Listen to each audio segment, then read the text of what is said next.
I was lying on the cold linoleum floor of a pharmacy, with my vision blurring and my left side completely paralyzed. The pharmacist was holding my phone on speaker, and I could hear my wife Patricia clear as day. The young man told her that I was having a massive stroke and that I might not make it to the hospital alive. I waited for her to scream, to cry, to say she was on her way. Instead, I heard a sigh of annoyance. "Look," she said, her voice sharp and impatient. "We cannot deal with this right now. The limousine is 20 minutes away, and we have a Royal Caribbean cruise to catch in 2 hours. That trip cost $15,000 and it is non-refundable. If he is sick, call an ambulance. He has insurance. We will check on him when we get back in 10 days. Then she hung up. As the darkness closed in around me, I realized two things. First, I was about to die alone. And second, if by some miracle I survived, I was going to make sure that cruise was the most expensive vacation they ever took. Before I continue this story, please subscribe to the channel and let me know in the comments which city or state you are watching from. It helps me connect with you. Also hit that like button if you think family should stick together through sickness and health, not just when the check's clear. My name is Harrison Caldwell, but everyone who has ever worked a job site in Chicago calls me Harry. I am 72 years old. I have spent 50 years in the construction business building everything from strip malls to custom estates in Lake Forest. I know the value of $1 because I have bled for every single one in my bank account. I have about 8 million of them now sitting in diversified portfolios and real estate, but that does not mean I like being ripped off. That is exactly what I was doing 10 minutes before my life fell apart. I was standing at the counter of the CVS on Main Street, arguing with a pharmacist who looked like he was barely out of high school. I was staring at the credit card reader, which was demanding a $200 copay for blood pressure medication that cost me $40 last month. I tapped my card on the counter, the rhythmic clicking sound echoing my rising frustration. I told the kid to check it again. I told him I have the Platinum plan with Blue Cross. I pay incredible premiums so that I do not have to stand here and haggle over generic beta blockers. The kid just shrugged that indifferent shrug that young people give you when they think you are just another grumpy old man who has outlived his usefulness. He told me the system says what it says, and there is a line forming behind me. I turned around. There was a woman in yoga pants holding a basket of diet soda and a teenager with headphones around his neck. They looked at me with pure annoyance. To them, I was just an obstacle. I was just traffic.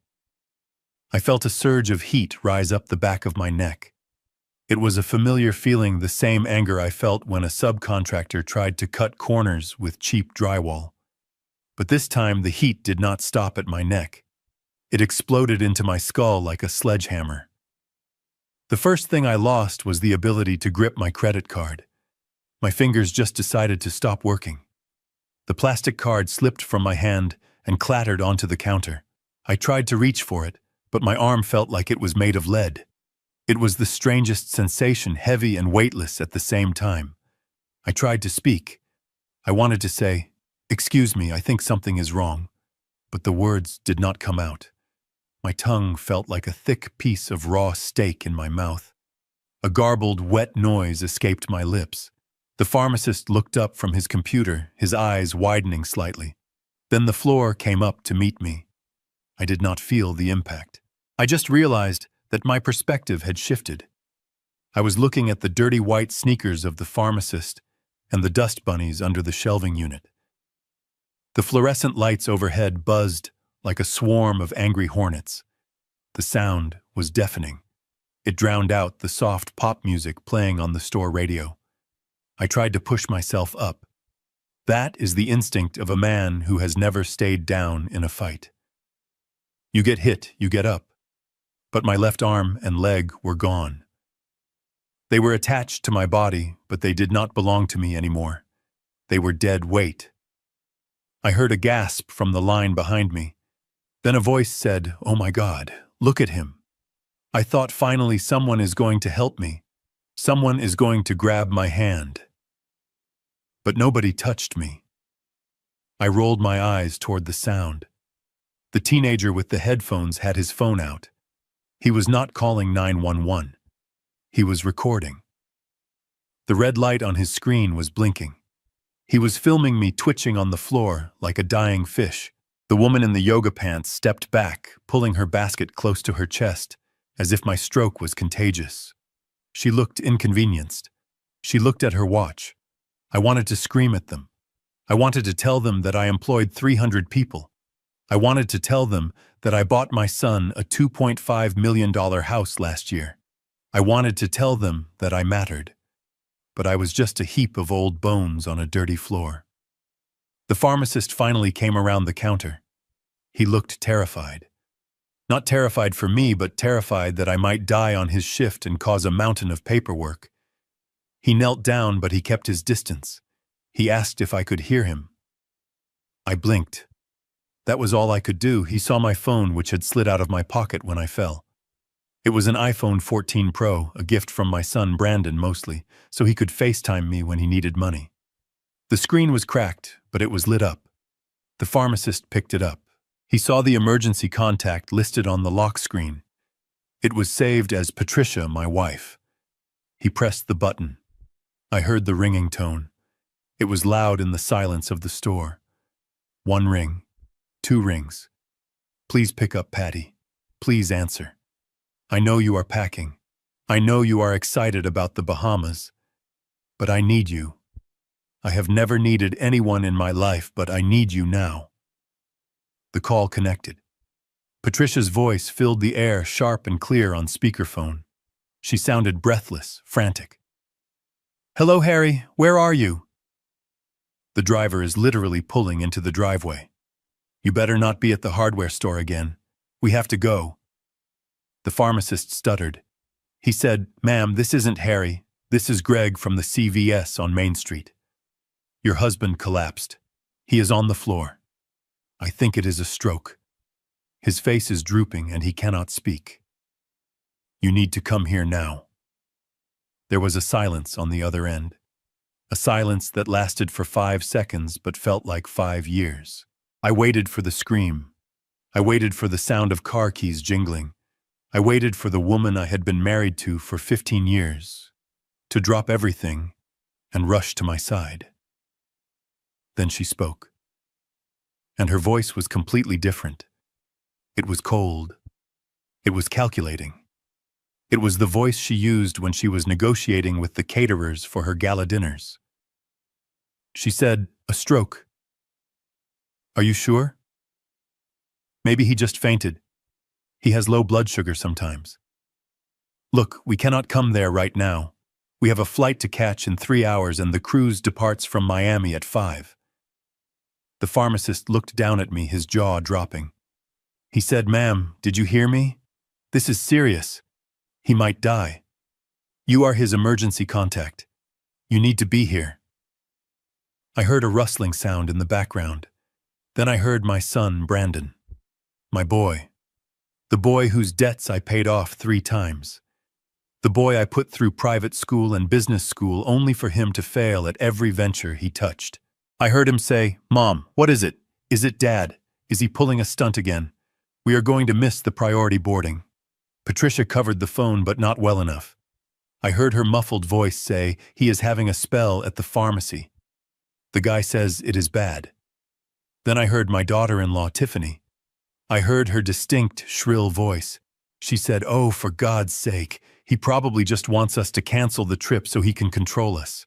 If we miss this cruise, we lose 15 grand. The insurance won't cover a cancellation this late. Just tell them to call an ambulance. Patricia came back on the line.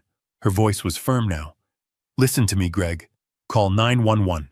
Get him to St. Luke's Hospital. He has excellent insurance. It is the platinum card in his wallet. We cannot do anything for him there. We are leaving for the airport now. We will check in when we land in Nassau. Do not call this number again. We will be roaming. She hung up. The disconnect sound was the loudest thing I have ever heard. Beep, beep, beep. I lay there staring at the ceiling tiles. I counted the water stains. One looks like a dog. One looks like a ship, a cruise ship. My mind started to drift away from the pain.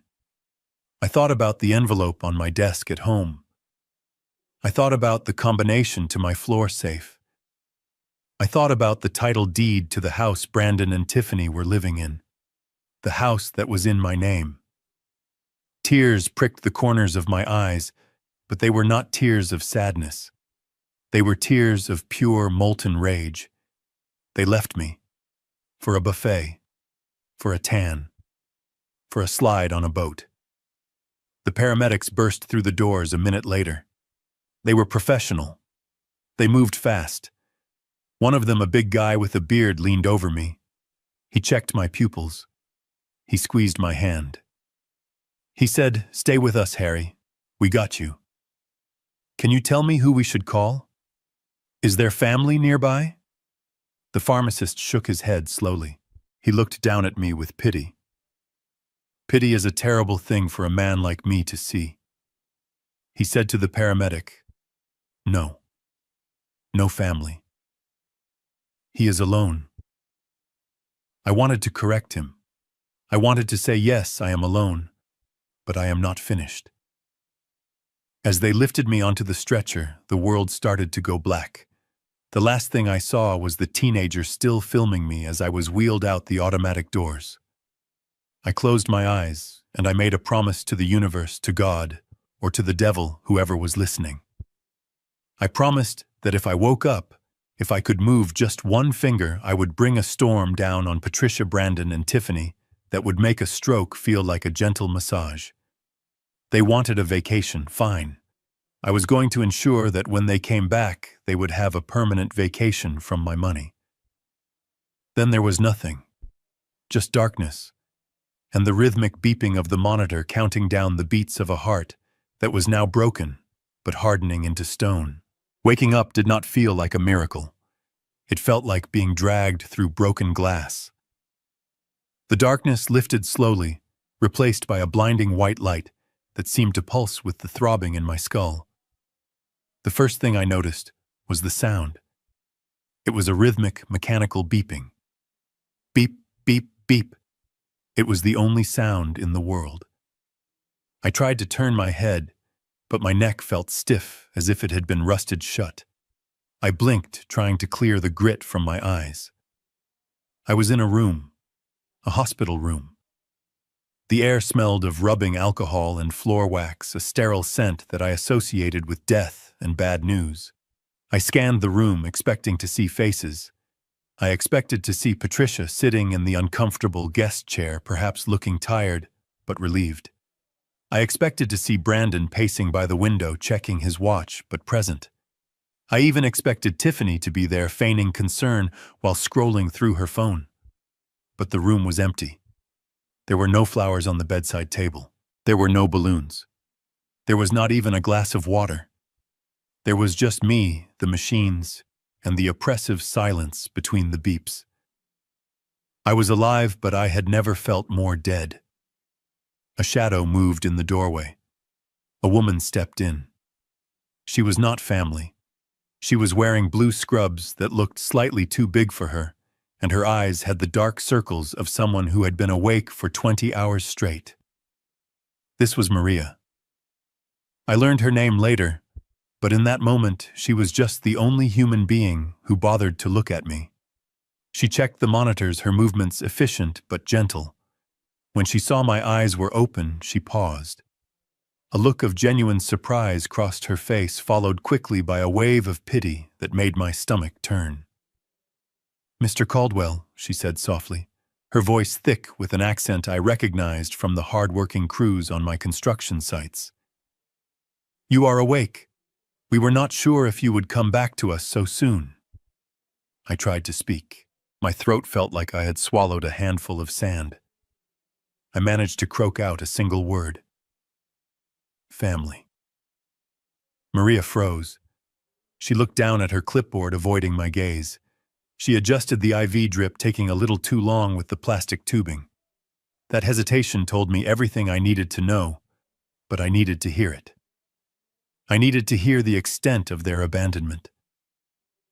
I tried again, putting all my strength into my voice. Where are they? Maria sighed a heavy sound that seemed to carry the weight of her double shift. She walked to the side of the bed and placed a hand on my shoulder. Her hand was warm, a stark contrast to the coldness of the room. Mr. Caldwell, she said, looking me straight in the eye. We tried to call them. We called your wife. We called your son. We called the emergency numbers listed in your file. No one answered. The doctors had to make a decision. You had a bleed in your brain. We had to operate immediately to relieve the pressure. The hospital board had to authorize the surgery as an emergency procedure because we could not get consent from your next of kin. I closed my eyes. They did not just leave. They ghosted me while I was on an operating table. They let a committee of strangers decide if I lived or died because answering the phone might have interrupted their packing. How long? I whispered. 2 days, Maria said. You have been in a coma for 48 hours. 48 hours. Enough time to fly to Miami. Enough time to board a ship. Enough time to forget. My eyes drifted to the bedside table where my personal effects were stored in a clear plastic bag. My wallet, my watch, and my phone. The screen was dark. I nodded toward it. Maria understood. She hesitated, probably thinking it was a bad idea for my blood pressure, but she reached into the bag and handed me the device. My fingers were still clumsy, the numbness in my left hand lingering like a ghost, but I managed to grip it with my right. I unlocked it. There were no missed calls, no texts asking if I was alive, just notifications from apps, the news, the weather, and Facebook. My thumb hovered over the blue icon. I knew I should not look. I knew it would only bring pain. But I am a man who looks at the blueprints before I swing the hammer. I needed to see the structure of their betrayal.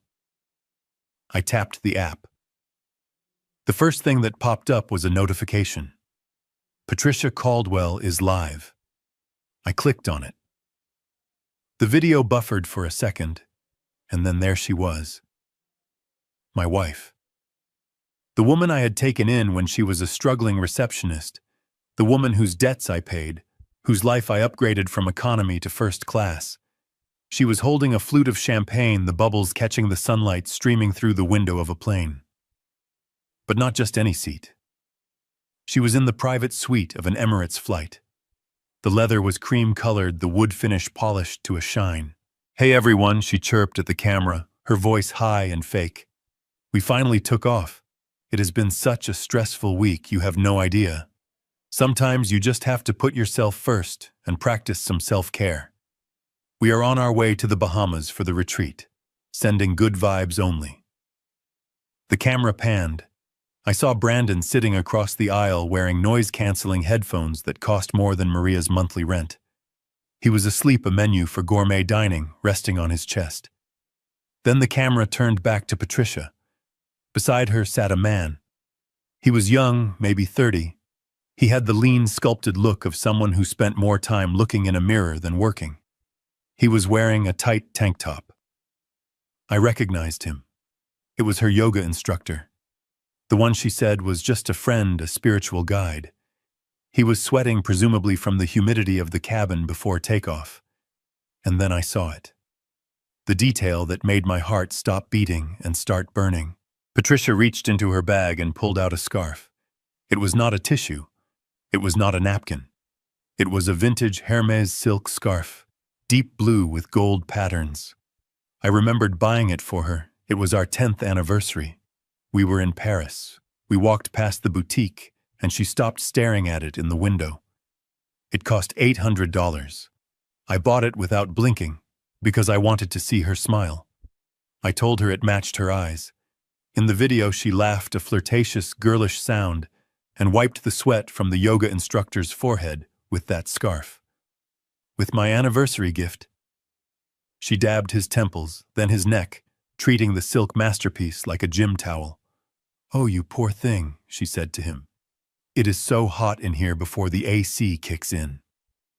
I felt a bile rise in my throat. That scarf represented a decade of my life, a decade of hard work, of loyalty, of trying to be a good husband. And she was using it to mop up the sweat of a gigolo while I lay in a hospital bed with a tube in my arm. The video ended. I stared at the replay button. I wanted to throw the phone against the wall. I wanted to scream until my lungs burst. But then the phone buzzed again. A text message. It was from American Express. Fraud alert card ending in 4009. A charge of $4,500 was authorized at Royal Caribbean Guest Services. Merchant Premium Wine and Spirits Package. Please reply yes to confirm or no to report fraud. I stared at the number. $4,500. They were not just on the cruise. They were upgrading. They were buying the most expensive wine package available. While I was lying here possibly brain dead for all they knew, they were ensuring they had the best vintage Bordeaux to wash down their lobster. They were drinking my blood. Every dollar they spent was a drop of my life they were swallowing, with a smile. I looked up at Maria. She was watching me, concern etched into her tired features. She must have seen the change in my face. The sorrow was gone. The shock was gone. What replaced it was something cold and hard, like fresh concrete setting in a foundation. "Mr. Caldwell," she said softly. "Do you want me to call the chaplain? Do you want to pray?" I looked at the phone again. I looked at the reply to confirm button on the bank alert. "No, Maria." I said, my voice steady for the first time. "I do not want to pray. I want to make a call, but not to them." I typed yes to the bank. I confirmed the charge. Let them drink. Let them get drunk. Let them think the well is bottomless. It would make the drought that was coming feel so much drier. I gripped the phone tighter. The paralysis in my left hand seemed to recede, pushed back by the sheer force of my will. I was not going to die in this room. I was not going to let them inherit a dime. I was going to survive. And I was going to spend every remaining second of my life ensuring that when they stepped off that boat, they would be stepping into a world where the name Harrison Caldwell was not an ATM machine but a judge, a jury, and an executioner. I looked at Maria. "I need my lawyer," I said, "and I need to start walking, now." "But Mr. Caldwell," she protested, "you just woke up. Your muscles are atrophied. You need rest." I swung my legs over the side of the bed. The room spun. Pain shot up my spine, but I gritted my teeth. "I do not have time for rest," I hissed. "I have a house to sell." The beeping of the monitor picked up speed, matching the racing of my heart. But it was no longer the rhythm of a dying man. It was the countdown to a war. The digital hell on my phone screen was not my reality. It was their future, and I was going to be the architect of it. They moved me out of the ICU on Tuesday morning. The new room was on the 5th floor overlooking the parking lot, instead of the city skyline, which felt appropriate. My life had been downgraded so my view should match. The silence here was different. It was not the urgent beep-filled silence of the intensive care unit. It was a heavy administrative silence, the kind that waits for insurance approvals and discharge papers. But I was not waiting for discharge papers. I was waiting for a weapon. That weapon walked through the door at 10 o'clock sharp. Leonard Vance does not bring flowers. He does not bring get-well-soon cards with teddy bears on them. Leonard brings leather briefcases and the smell of expensive tobacco and cold, hard facts. We have known each other for 40 years. We played linebacker together in high school, and while I went into building skyscrapers, Leonard went into destroying people in courtrooms. He is the kind of lawyer who smiles only when the opposing counsel realizes they have lost, and right now he was not smiling. He walked into the room and threw a thick manila folder onto the bed. It landed with a heavy thud against my legs. He did not ask how I was feeling. He did not ask about the physical therapy. He stood at the foot of the bed, his gray suit perfectly pressed, his face flushed with a shade of red I had rarely seen. "You need to see this, Harry," he said, his voice low and vibrating with anger. "I thought I had seen the bottom of the barrel with your family. I thought leaving you on the floor of a CVS was the lowest they could go, but I was wrong. The barrel has a basement." I reached for the folder. My left hand was still weak, the fingers trembling as I tried to pinch the edge of the cardboard, but I forced them to work. I flipped it open. Inside were photocopies of bank documents, security camera stills, a transaction decline report from Chase Bank. I looked at the date stamp on the surveillance photo. It was dated the same day I had my stroke. The timestamp was 2:15 p.m. That was exactly 45 minutes after the ambulance took me away.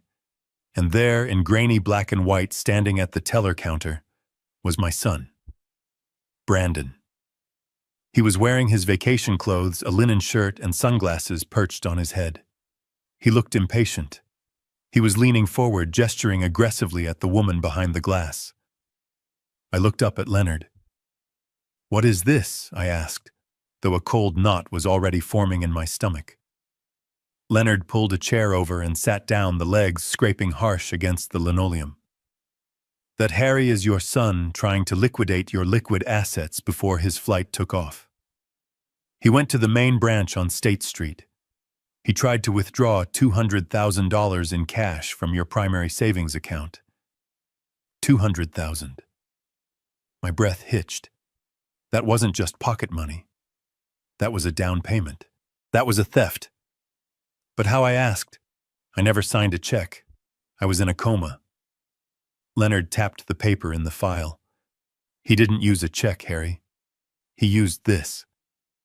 I looked at the document he was pointing to. It was a power of attorney form. I recognized it immediately, and the memory washed over me with a wave of nausea. 5 years ago, I had an appendectomy. It was supposed to be routine, but at my age, nothing is routine. The doctors were worried about complications with the anesthesia. I remember sitting at the kitchen table the night before the surgery, signing papers, just in case. I gave Brandon power of attorney so he could pay the bills if I was laid up for a few weeks. I trusted him. He was my son. I survived the surgery, recovered in a week, and went back to work. I forgot about the paper. I never filed the revocation form because I never thought I would need to protect myself from my own blood. "He kept it," Leonard said, reading my mind. "He has been carrying that piece of paper in his personal safe for 5 years, Harry, waiting for a moment when you couldn't say no." "When the hospital called Patricia to tell her you were down, Brandon didn't pack his bags first. He went to the bank. He figured if you were going to die or be incapacitated, he wanted the cash in hand before the estate went to probate. He wanted to make sure he had his inheritance early." I looked back at the photo of Brandon. The desperation in his posture was obvious now. He wasn't grieving. He was looting.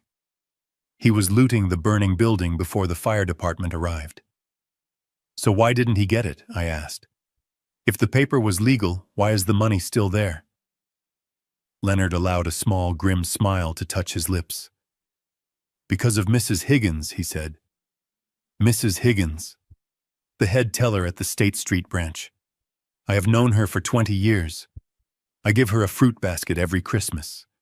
She knows my business. She knows I move money for construction materials, not for sudden cash withdrawals."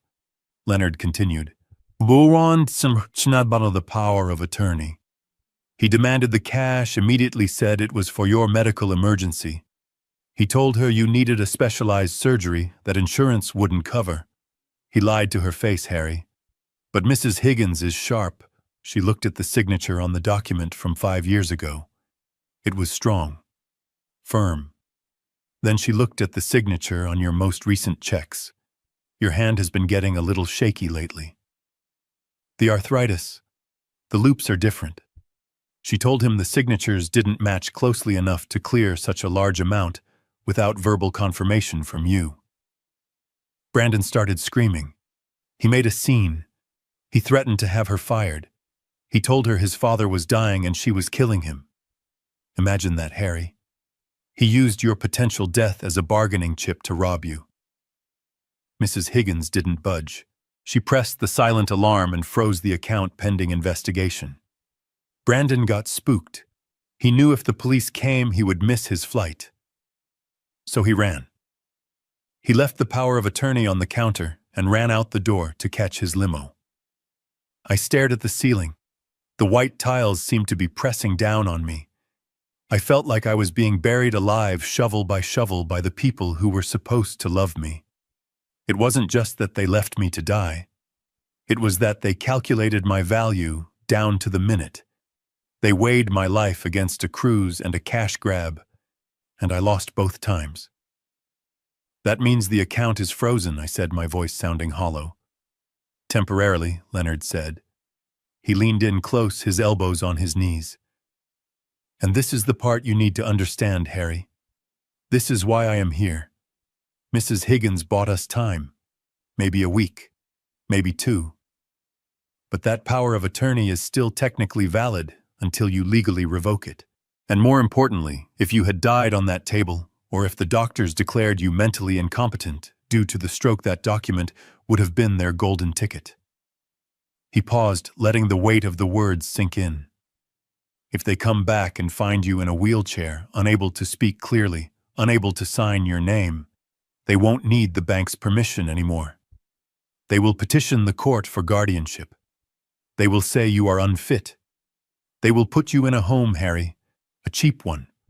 And they will take control of the business, the accounts, the properties. They won't just steal 200,000. They will take the whole 8 million, and they will do it legally with a judge's stamp of approval. I looked at my hands. The left one was still numb, but I forced it into a fist. I watched the knuckles turn white. I thought about Brandon's face in that security camera photo. The greed, the entitlement. He didn't want a father. He wanted a payout. They think I am done, I said softly. Leonard nodded. They are banking on it. Literally.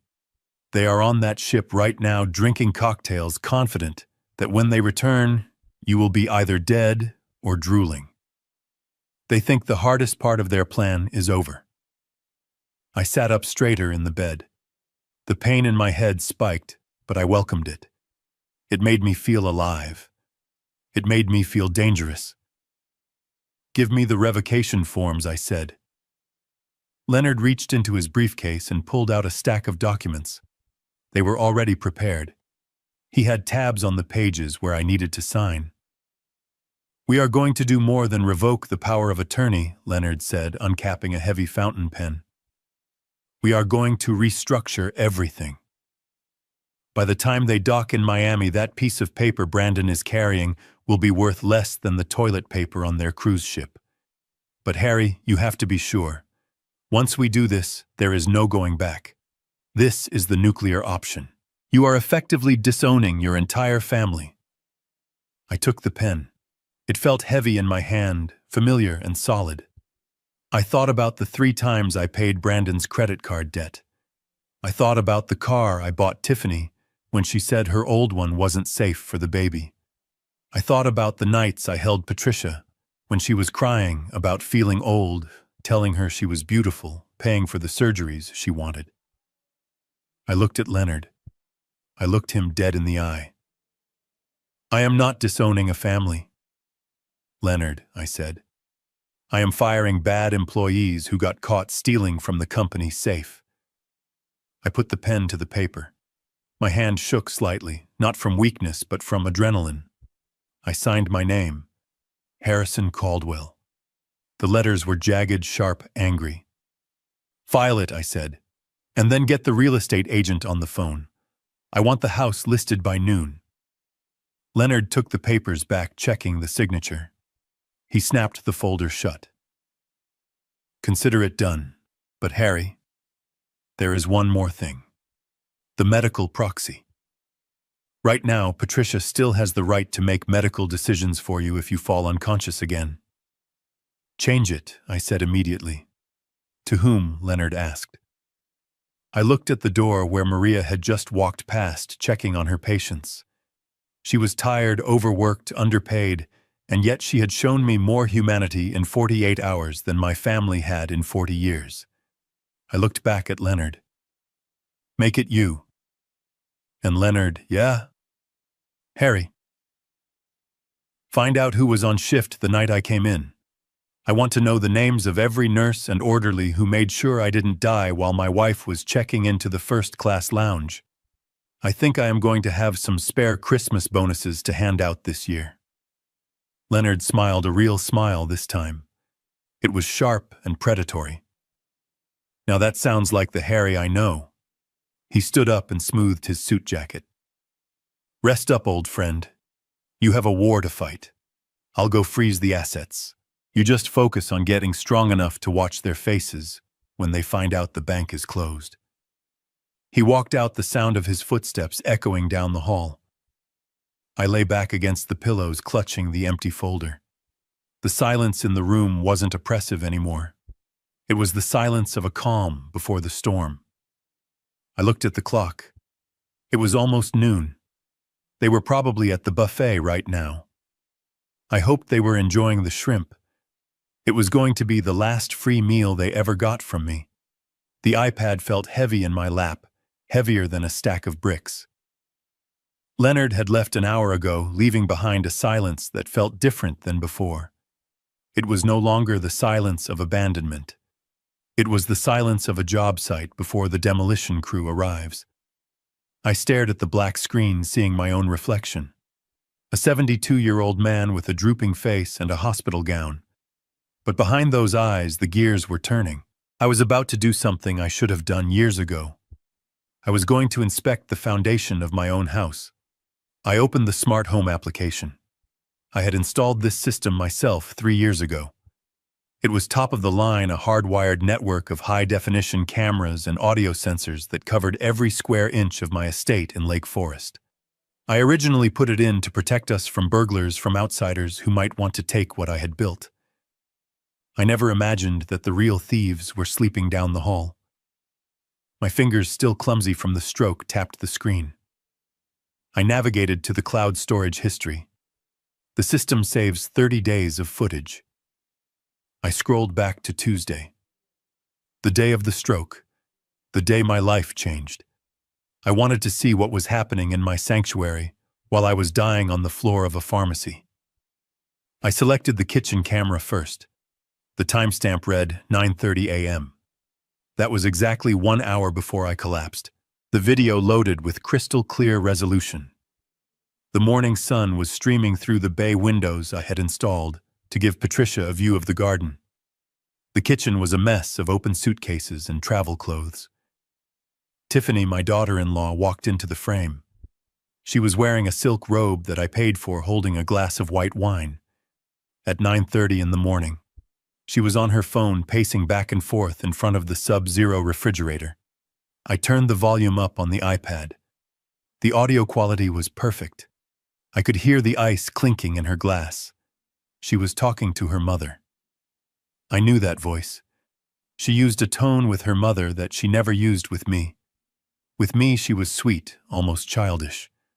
With her mother, she was a shark. "Relax, Mom," Tiffany said, taking a sip of wine. "We are leaving in 3 hours. The old man is out running errands. He is probably at the hardware store buying more light bulbs we do not need." She paused, listening to her mother on the other end. Then she laughed. It was a cold, ugly sound. "No, Mom. Listen to me," she continued. "We did not pay it. Brandon was freaking out about the premium. It was $5,000 for the quarter. I told him why bother. The old man is walking dead anyway. His blood pressure is a ticking time bomb. I told Brandon to use that money for the excursion package. We booked the private island tour instead. I felt the blood in my veins turn to ice water. My hand gripped the edge of the iPad so hard I thought the glass might crack. They did not just ignore my health. They gambled on it. They deliberately skipped my health insurance payment to buy a day on a private beach. They were betting against my survival. They were shorting my life stock. Tiffany continued leaning against the granite island. Look, if he kicks the bucket while we are gone, it is actually better. The probate process is faster if we are not here to contest anything immediately. We just come back, play the grieving family, and wait for the lawyers to cut the checks. Brandon is the sole heir. Once the old man is gone, that house, the accounts, the business, it is all ours. I can finally renovate this kitchen. I hate these cabinets. She hated the cabinets. I hand-picked that cherry wood. I sanded those cabinets myself, and she was planning to rip them out with money she hoped to get from my death. I stopped the video. I could not watch her face anymore. I felt a physical pain in my chest, but it wasn't the stroke. It was the realization that I had been sleeping next to a viper's nest. I had invited them in. I had fed them, and they were just waiting for me to stop breathing so they could consume the carcass. I needed to see more. I needed to see Patricia. I switched the camera view to the master bedroom. The timestamp was 10:15 a.m., just 15 minutes before my collapse. Patricia was in the room. She was standing in front of the walk-in closet. But she wasn't packing her clothes. She was standing in front of the hidden wall safe behind the painting. I saw her punch in the code. My birthday. Of course. I was so predictable. The heavy steel door swung open. Patricia reached inside. She ignored the stacks of cash I kept for emergencies. She ignored the property deeds. She reached for the back, pulling out a small, worn velvet box. My breath hitched. That box did not belong to her. That box belonged to Sarah, my first wife, Brandon's mother, the woman who built the business with me, who mixed concrete when we couldn't afford laborers, who died of cancer 20 years ago. Inside that box was her diamond engagement ring and the pearl necklace she wore on our wedding day. I had told Patricia explicitly that those were for Brandon's future daughter if he ever had one. They were not to be touched. On the screen, Patricia opened the box. She held the pearls up to the light. She didn't look reverent. She looked greedy. She draped them around her neck, admiring herself in the full-length mirror. She pulled out her phone and dialed a number. I watched as she spoke. "Hey, it's me," she said. "Yeah, I am bringing the jewelry." "No, he doesn't know. Look, he is getting senile. If something happens to him, he might get sentimental and donate this stuff to a museum or give it to one of those nurses he flirts with. I am just keeping it safe. Besides, I deserve it. I have put up with his boring construction stories for 15 years. This is just back pay. Back pay." She called my first wife's legacy back pay for enduring my company. She shoved the velvet box into her carry-on bag, buried deep beneath her swimsuits and sarongs. She closed the safe and adjusted the painting, wiping her fingerprints off the frame with the sleeve of her blouse. I watched her smile at herself in the mirror one last time. It was a smile of victory. She thought she had won. She thought she had outsmarted the old contractor. She thought the walls of that house couldn't talk. But she forgot that I built the walls, and I wired them to see everything. I turned off the iPad. The screen went black, swallowing the image of my wife, stealing the last physical memory of my true love. I lay back against the pillows. The hospital room was quiet, but inside my head there was a deafening clarity. For the first time in days, the fog was completely gone. I checked my pulse on the monitor. It was steady. Strong. I did not cry. I did not feel sad. Sadness is a luxury for people who have hope that things might go back to the way they were. I had no such hope. I had something better. I had a blueprint. I knew exactly what I had to do. They wanted the house. They would find it empty. They wanted the money. They would find a ledger of debts. They wanted me dead. They were going to find me more alive than I had been in 20 years. I reached for the red button on the side of the bed, the nurse call light. A moment later, Maria stuck her head in the door. She looked concerned. "Mr. Caldwell, Are you in pain? Do you need medication? I looked at her. I sat up, pushing myself off the mattress with my good arm. I swung my legs over the edge of the bed. My left foot hit the floor. It felt weak, but it held. No medication. Maria, I said. My voice was gravel, but it was loud. Then what do you need? She asked. I gripped the side rail of the bed. I focused every ounce of my will into my legs. Get the physical therapist, I commanded. Get the walker. Get the cane. I don't care what you have to bring. Maria stepped forward. Mr. Caldwell, the doctor said you need to take it slow. You just came out of a coma. I looked her in the eye. My family is coming back in 8 days, Maria. By the time they land, I need to be standing in that driveway. I need to be the one to lock the gate. I tried to stand. My knees buckled, shaking violently. Maria rushed to catch me, but I waved her off. I gritted my teeth, tasting the iron of my own determination. I forced my knees to lock. I stood, swaying, sweating, trembling, but standing. I am walking out of here, I said, staring at the empty doorframe as if it were the entrance to my own home. Bring the therapist. We start now. And Maria, yes. Mr. Caldwell. Bring me a phone charger. I have a lot of calls to make. I have a house to sell, and I want to make sure the for sale sign is the first thing they see from the limousine. Maria looked at me, really looked at me. She saw the fire in my eyes. She nodded slowly. I will get the walker, she said.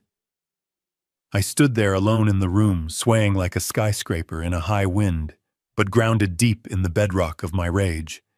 The camera footage played over and over in my mind. Tiffany's laugh, Patricia's greed, Brandon's absence. Enjoy the vacation, I whispered to the empty air, because when you get back, the locks will be changed, and the landlord is evicting you.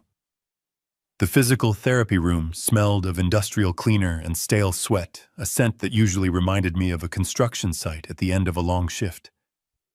But today, it smelled like a battlefield. I was gripping the parallel bars so hard my knuckles were white, the metal biting into my palms. My left leg, the one that had been dead weight just 48 hours ago, was shaking violently. It felt like 1,000 needles were stabbing into my calf muscle. The pain was blinding, a white-hot flash that shot up my spine with every step I tried to take. Mr. Caldwell. Please, the therapist said, her voice laced with panic. You are pushing too hard. Your blood pressure is spiking. We need to stop. You are going to hurt yourself. I didn't stop. I gritted my teeth so hard I thought a molar might crack. I looked at the mirror at the end of the room. I didn't see a broken old man. I saw Patricia's face. I saw her laughing as she dabbed sweat off her yoga instructor with my anniversary gift. I saw Tiffany sipping wine in my kitchen, calculating how fast she could spend my life savings. One more step, I growled. I dragged my left foot forward. It was ugly. It was clumsy. But it moved. The doctor standing by the door adjusted his glasses, looking at my chart with disbelief. He had told me yesterday that I wouldn't be walking unassisted for 3 weeks. He didn't account for the power of pure, unadulterated hatred. Rage is a powerful fuel. It burns cleaner and hotter than hope. I wasn't doing this to walk my dog. I wasn't doing this to play golf. I was doing this so I could stand on my own 2 feet when I destroyed their levhus. I finished the length of the bars and collapsed into the wheelchair Maria had positioned behind me. My chest was heaving. Sweat dripped from my nose onto the linoleum. Get me my phone, I said, gasping for air. Maria handed it to me. She didn't argue anymore. She had seen the fire in my eyes, and she knew better than to try and put it out. I dialed Leonard first. He answered on the second ring. Harry, how are you holding up? He asked. I ignored the pleasantries. I stared at my trembling legs. I need a restraining order, Leonard. Against all of them. Patricia, Brandon, Tiffany. Leonard hesitated. Harry, a restraining order requires proof of a threat, usually physical abuse or harassment. Abandonment is terrible, but the judge might not see it as an immediate danger to your safety. I wiped the sweat from my eyes. Leonard, listen to me. If they come near me, my blood pressure will spike and I will have another stroke. That is a medical threat. Furthermore, I have footage of them conspiring to let me die to speed up the inheritance. That is conspiracy to commit harm. I want them barred from the hospital. I want them barred from the house. And I want the divorce papers filed under the grounds of adultery and extreme cruelty. I heard the scratching of Leonard's pen on paper. I can get an emergency temporary order, Leonard said slowly. I will file it ex parte so they don't need to be present. We will serve them the minute they step off the plane. Good, I said. Now hang up. I have to make a call that is going to cost me $600,000. I hung up and scrolled to a contact I hadn't called in years. Jim Miller. He was the shark of Lake Forest real estate. He was the kind of guy who would sell a haunted house to a ghostbuster if the commission was right. Jim, it's Harry Caldwell. Harry. Good to hear your voice. I heard you had a health scare. I hope you are recovering well. Cut the crap, Jim, I said. I am not calling to catch up. I am calling to sell the house on Highland Drive. There was a pause. Your house, the estate. But Harry, the market is a bit soft right now. The interest rates are up. If you want top dollar, we should wait until the spring season. We need to stage it, take professional photos, do the open house circuit. I interrupted him. I don't want top dollar, Jim. And I don't want a staging crew. I want it sold. Today. Silence on the other end. Harry, what are you talking about? That house is appraised at $2.5 million. It is a landmark in the neighborhood. List it for $1.9, I said. I could hear Jim choking on his coffee. $1.9, Harry, are you insane? That is $600,000 below market value. You are leaving $500,000 on the table. I gripped the phone tighter.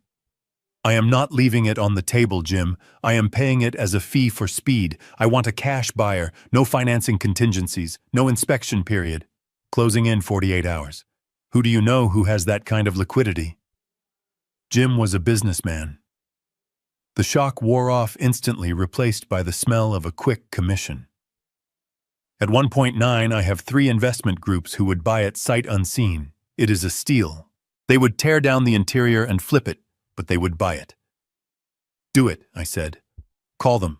Tell them the first one to wire the deposit gets the deed. But there is one condition. What is it? The house must be empty of all occupants, and the locks must be changed by Friday noon. The new owner must take possession immediately. If my family shows up at the door on Friday afternoon, I want them to be trespassing.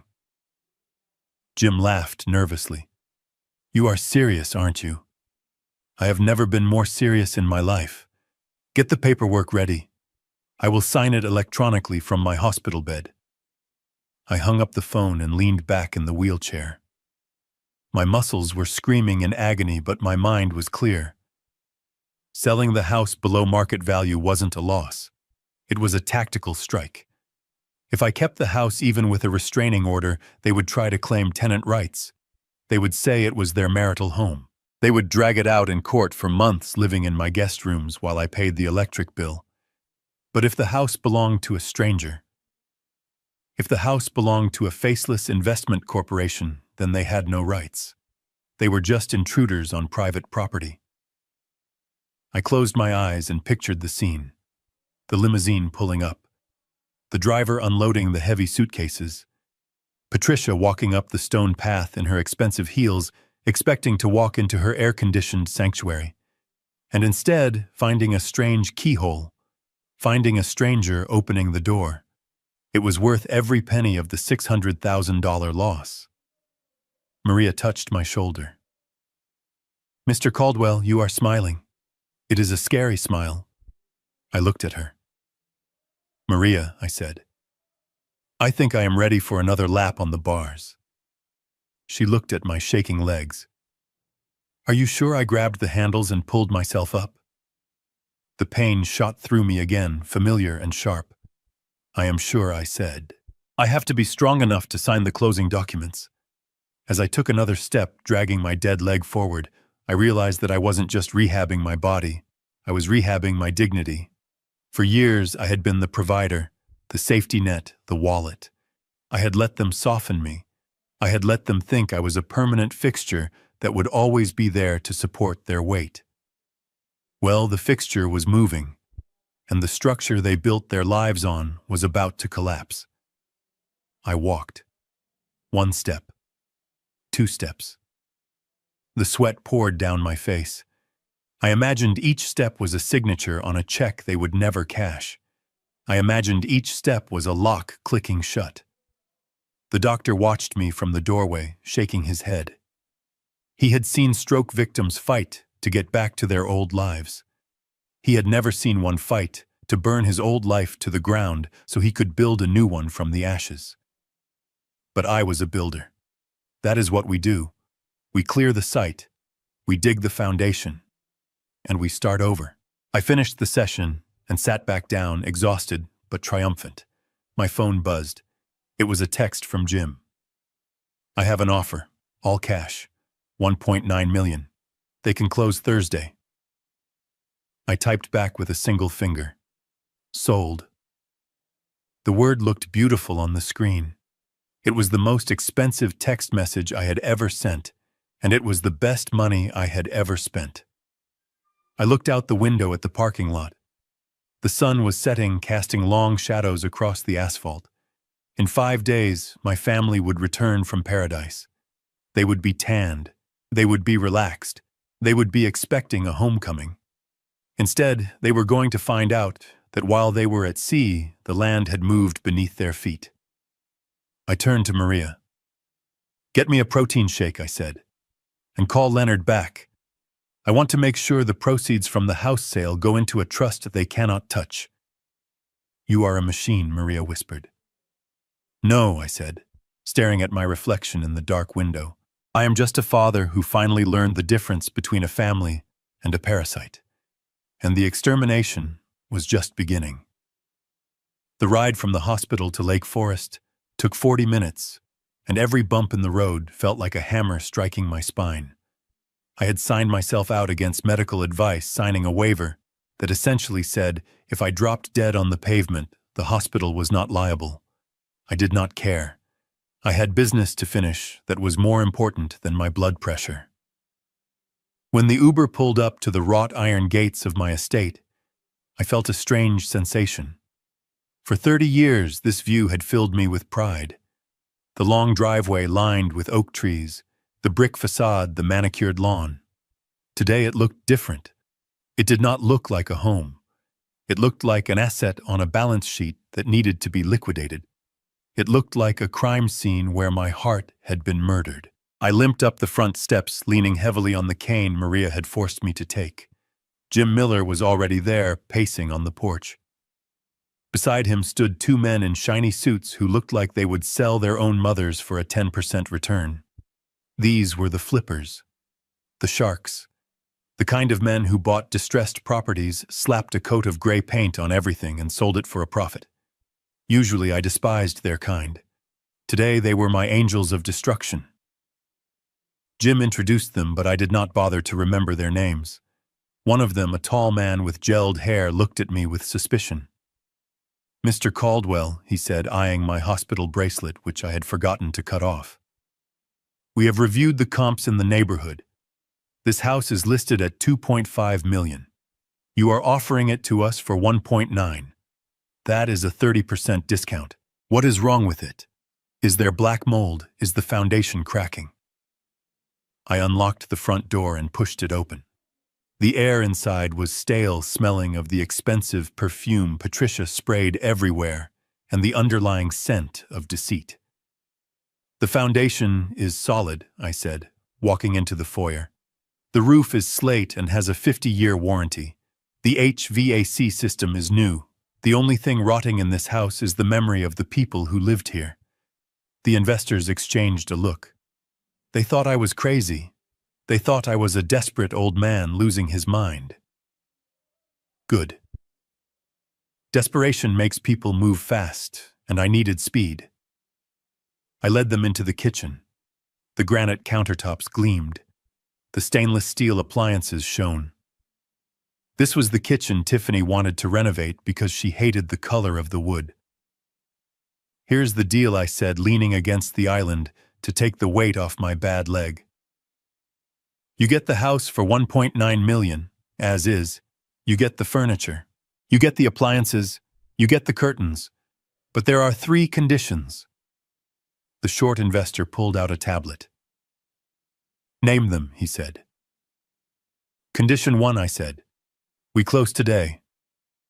The wire transfer hits my account within the hour. Condition 2, you do not ask me any questions about why I am selling. Condition 3, and this is non-negotiable. You must have a locksmith here at noon on Friday. You must change every lock on the perimeter. You must change the gate code. And you must have a security guard posted at the entrance for the first 48 hours. The tall investor laughed nervously.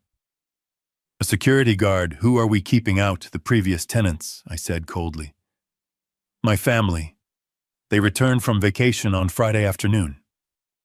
When they arrive, I want them to realize they do not live here anymore. I want them to realize they are trespassing." The investors went silent. They looked around the opulent kitchen, doing the math in their heads. They were getting a $600,000 profit margin just for changing some locks and dealing with a little family drama. Greed, as I knew it, would won the argument. "We can do that," the tall man said. "We can have the wire sent now." "Do it," I said. "I will sign the papers electronically. Now get out. I want 1 hour alone in this house before it belongs to you." They left to make their calls, leaving me alone in the silent cavern of my life. I had 60 minutes to say goodbye. I had 60 minutes to purge the last 20 years. I grabbed a black heavy-duty trash bag from the pantry. I walked into the living room. The mantel was lined with framed photographs. It was a shrine to a happiness that had never really existed. I picked up the first frame. It was a wedding photo. Patricia and I standing on a beach in Maui. She looked beautiful. I looked besotted. I remembered that day. I remembered giving her a diamond bracelet that cost more than my first car. I looked at her smile in the photo. It didn't reach her eyes. It was the same smile she wore in the video on the plane, the smile of a cat that had just swallowed a canary.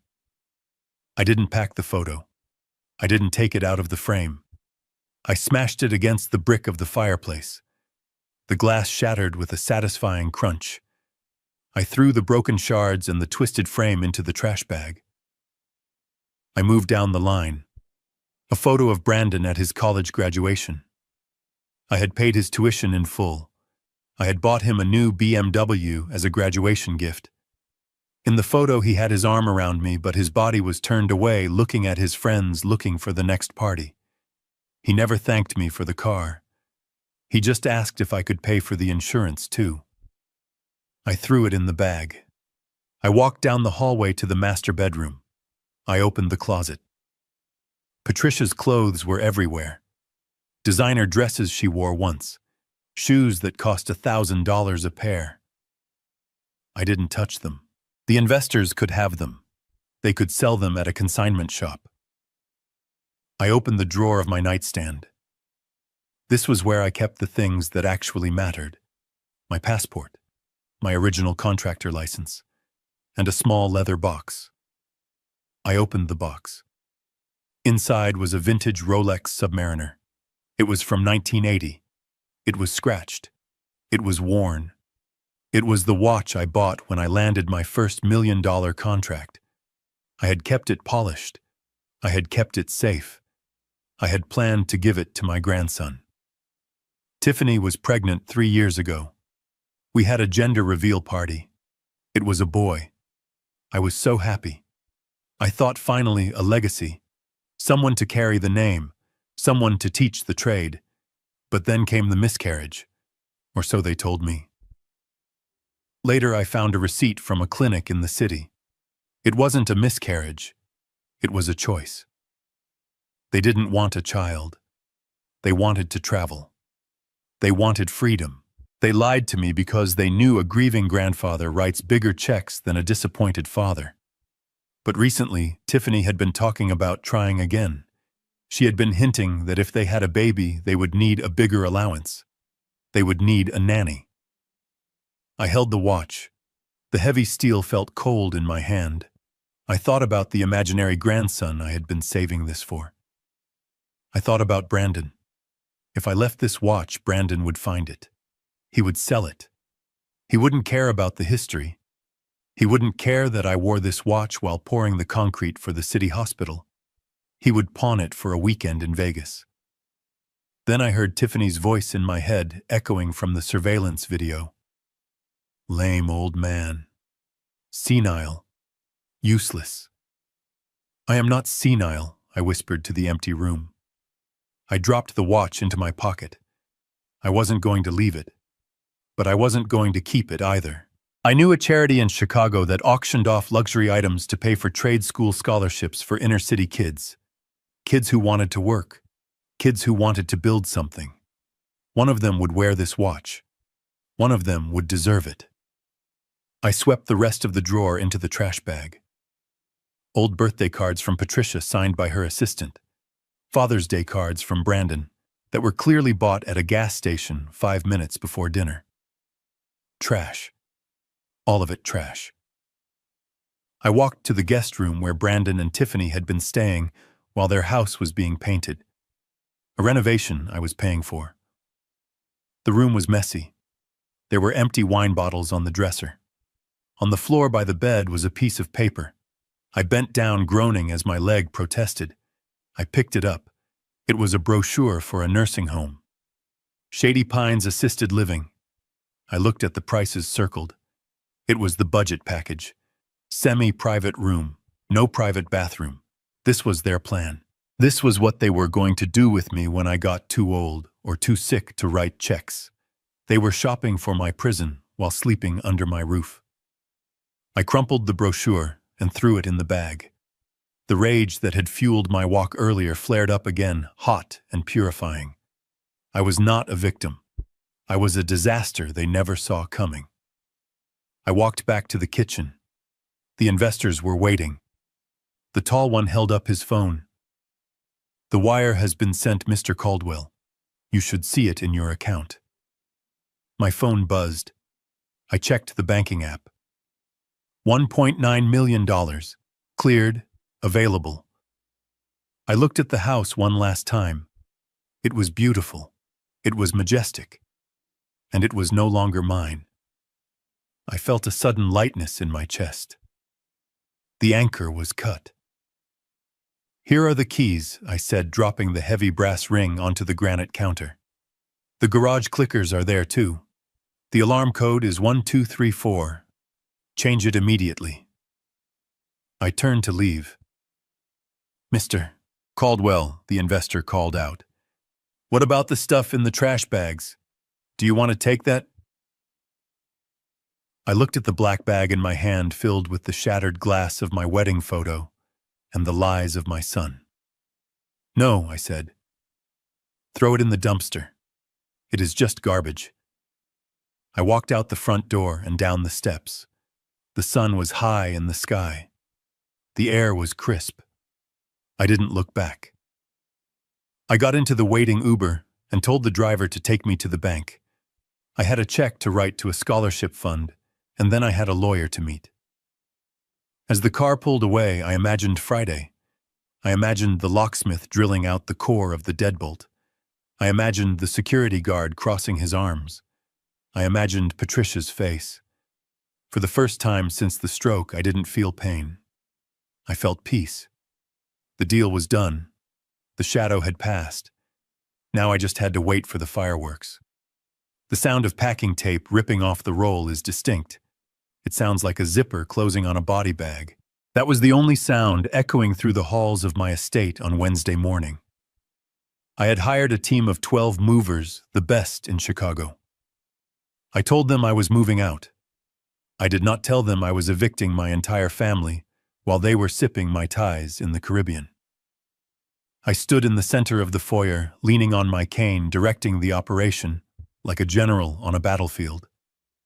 I had a simple system: blue stickers for my things, red stickers for theirs.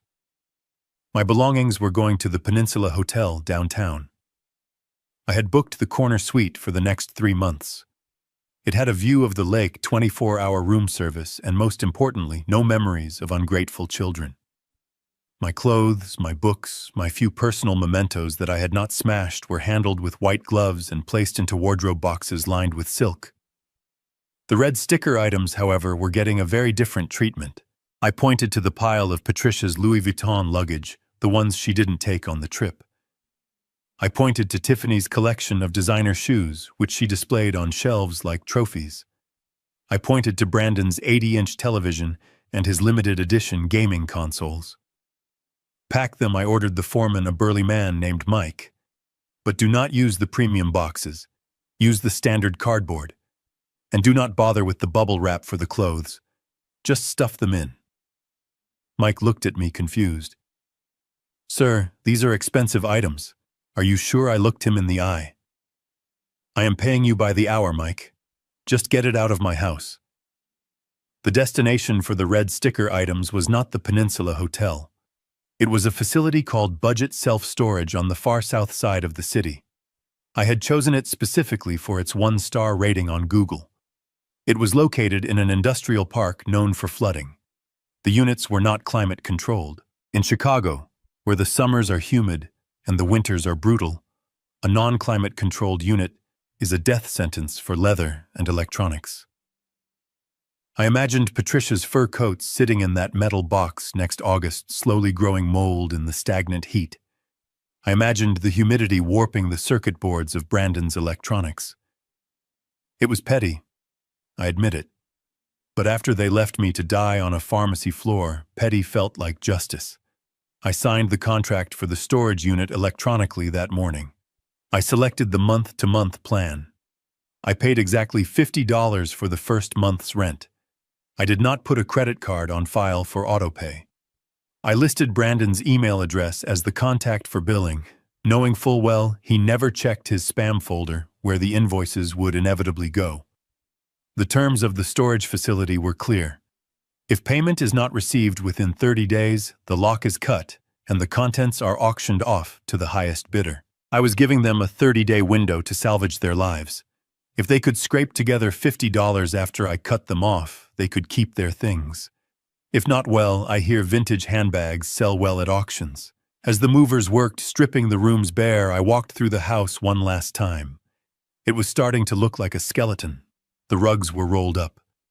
The paintings were down, leaving pale rectangular ghosts on the walls where the sun hadn't hit the paint for years. I went into the master bedroom. 2 movers were dismantling the California King bed. I told them to take the mattress to the dump. I didn't want anyone sleeping on the lies that had been whispered in that bed. While they were pulling up the rug in the walk-in closet, one of the movers called out to me. "Mr. Caldwell, you might want to see this." I walked over. The mover was pointing to a loose floorboard in the back corner of the closet, hidden under where Patricia kept her shoe rack. The wood was pried up slightly. I used the tip of my cane to lift the board. Underneath, nestled in the insulation, was a metal cash box. It was an old lockbox, the kind you buy at an office supply store for $20.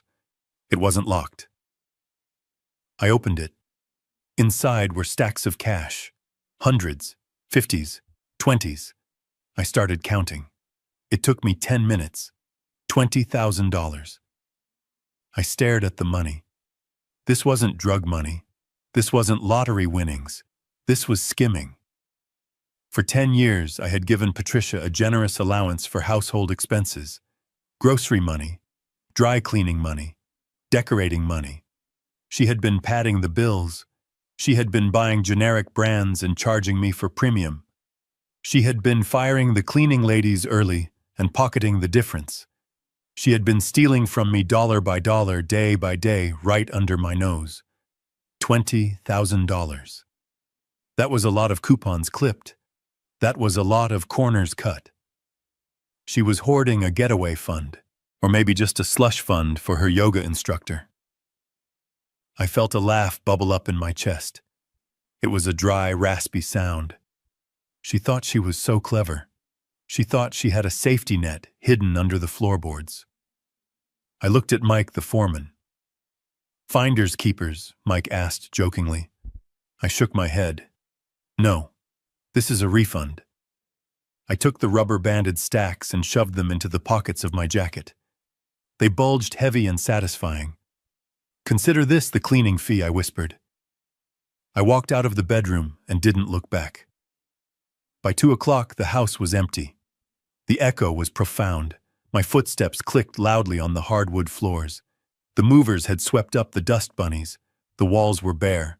The windows were curtainless, letting in the harsh afternoon light that revealed every scratch and imperfection in the floor that had been hidden by furniture. It looked like a house that was waiting to be born, or a house that had just died. I stood in the kitchen. This was the heart of the home. This was where I had cooked Sunday dinners, hoping they would show up on time. This was where I had sat alone eating leftovers when they didn't. I reached into my pocket and pulled out a single plain white envelope. Inside was a single key, the key to the storage unit on the south side. There was no note, no letter of explanation, no angry rant. I had realized that explaining myself to them was a waste of breath. They knew what they did, and if they didn't, no amount of words would make them understand. I placed the envelope in the exact center of the kitchen island. It was the only object in the entire 4,000 square foot house. It looked stark. It looked final. I imagined them walking in. I imagined the confusion, the panic, running from room to room, finding nothing but air. And then finally coming to the kitchen, finding the envelope, finding the key, and the slow dawning horror of realizing that their luxury life had been packed up and shipped to a tin can in the ghetto. I turned off the lights. The house plunged into semi-darkness. I walked to the front door. Mike was waiting with the clipboard for me to sign off on the job. "Everything is loaded, Mr. Caldwell," Mike said. "Your truck is heading to the hotel. The other 2 trucks are heading to storage. We will send you the bill." I reached into my pocket and pulled out $500 from Patricia's stash. I handed it to him. "Buy the guys lunch," I said. "And Mike." "Yes, sir. If anyone asks, you never saw me. You just picked up a job from a property management company." Mike winked. He understood. He had seen enough divorces and family feuds to know when to keep his mouth shut. I stepped out onto the porch. The air outside tasted sweet. It tasted like freedom. I locked the front door with the old key, the one that would be useless in 48 hours when the new owners changed the locks. I dropped the key under the doormat. A classic place. A place they would look, but it wouldn't matter. By the time they tried to use it, this wouldn't be their house anymore. I walked down the steps to the waiting Uber. I didn't look back at the window where I used to watch for their cars. I didn't look at the garden I had planted for Patricia. I got into the car. The driver looked in the rearview mirror. "Where to, sir?" he asked. "The Peninsula Hotel," I said, "and then take the scenic route along the lake. I want to see the water." As the car pulled away, I patted the pocket where Patricia's $20,000 sat warm against my hip. I was going to use that money to buy the most expensive bottle of scotch the hotel bar had. And I was going to toast to the empty house. The purge was complete. The cancer was cut out. Now all that was left was to wait for the patient to wake up and realize a vital part of them was missing. And the best part. The surgery was completely legal.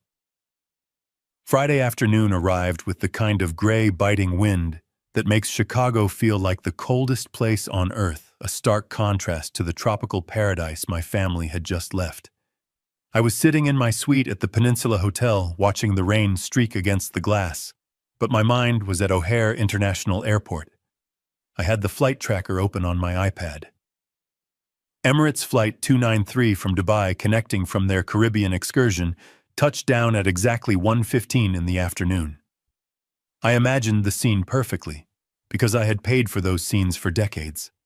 I knew exactly how they looked. They would be walking through the terminal with that specific swagger of people who have spent 10 days being waited on hand and foot. Patricia would be wearing her oversized sunglasses indoors, hiding the fact that she was 62, pushing a cart stacked high with duty-free bags. Brandon would be walking 5 steps behind her, scrolling through his phone, probably posting a final vacation photo. I checked Instagram. Sure enough, there it was. A picture of the 3 of them, holding cocktails with little umbrellas captioned, "Back to reality." Sad face emoji. I took a sip of my scotch and whispered to the empty room. You have no idea how sad that reality is about to get. They did not take a taxi. They never took taxis. My notifications showed a charge attempt for an Uber black SUV. It went through because I had left one specific credit card active with a $500 limit, just enough to get them to the house. I wanted them to get to the door. I wanted them to have the full experience of arrival before the rug was pulled out. The ride took an hour. I traced the little black car icon on the map as it moved down the highway, exiting toward the wealthy enclave of Lake Forest. It was like watching a funeral procession. Only the deceased were sitting in the back seat, completely unaware that their lives had ended days ago. The car pulled up to the estate at 2:30. I visualized the driver getting out, unloading the heavy Louis Vuitton trunks, the golf clubs Brandon insisted on bringing, but never used, and the bags of souvenirs. They would be shivering slightly in their linen clothes, the Chicago chill biting through their tans. Patricia would be the first to the door. She always was. She liked to be the one to open the castle gates. I could see her reaching into her designer purse, digging past the stolen jewelry and the stash of cash she didn't know I had found, searching for her keys. She would march up the stone steps, her heels clicking on the pavement, feeling the satisfaction of returning to her domain. She would slide the key into the heavy brass lock, but it wouldn't turn. She would jiggle it. She would pull it out and try again, thinking maybe she was just tired or the cold had made the mechanism stiff. But physics is honest even when people are not. The key did not fit because the cylinder was sitting in a dumpster 5 miles away. I imagined the frown forming on her forehead, the deepening lines that Botox couldn't hide. She would huff, impatient and annoyed. She would turn to Brandon and say, "The lock is jammed. Give me the code." They would move to the keypad on the garage, the one I had installed for the cleaning crew and for times when they forgot their keys, which was often. Brandon would punch in the code. 1980. His birth year. The light on the pad should have turned green. Instead, it would blink a harsh, unforgiving red. Beep, beep, beep. Invalid entry. He would try again. Maybe he hit a wrong number.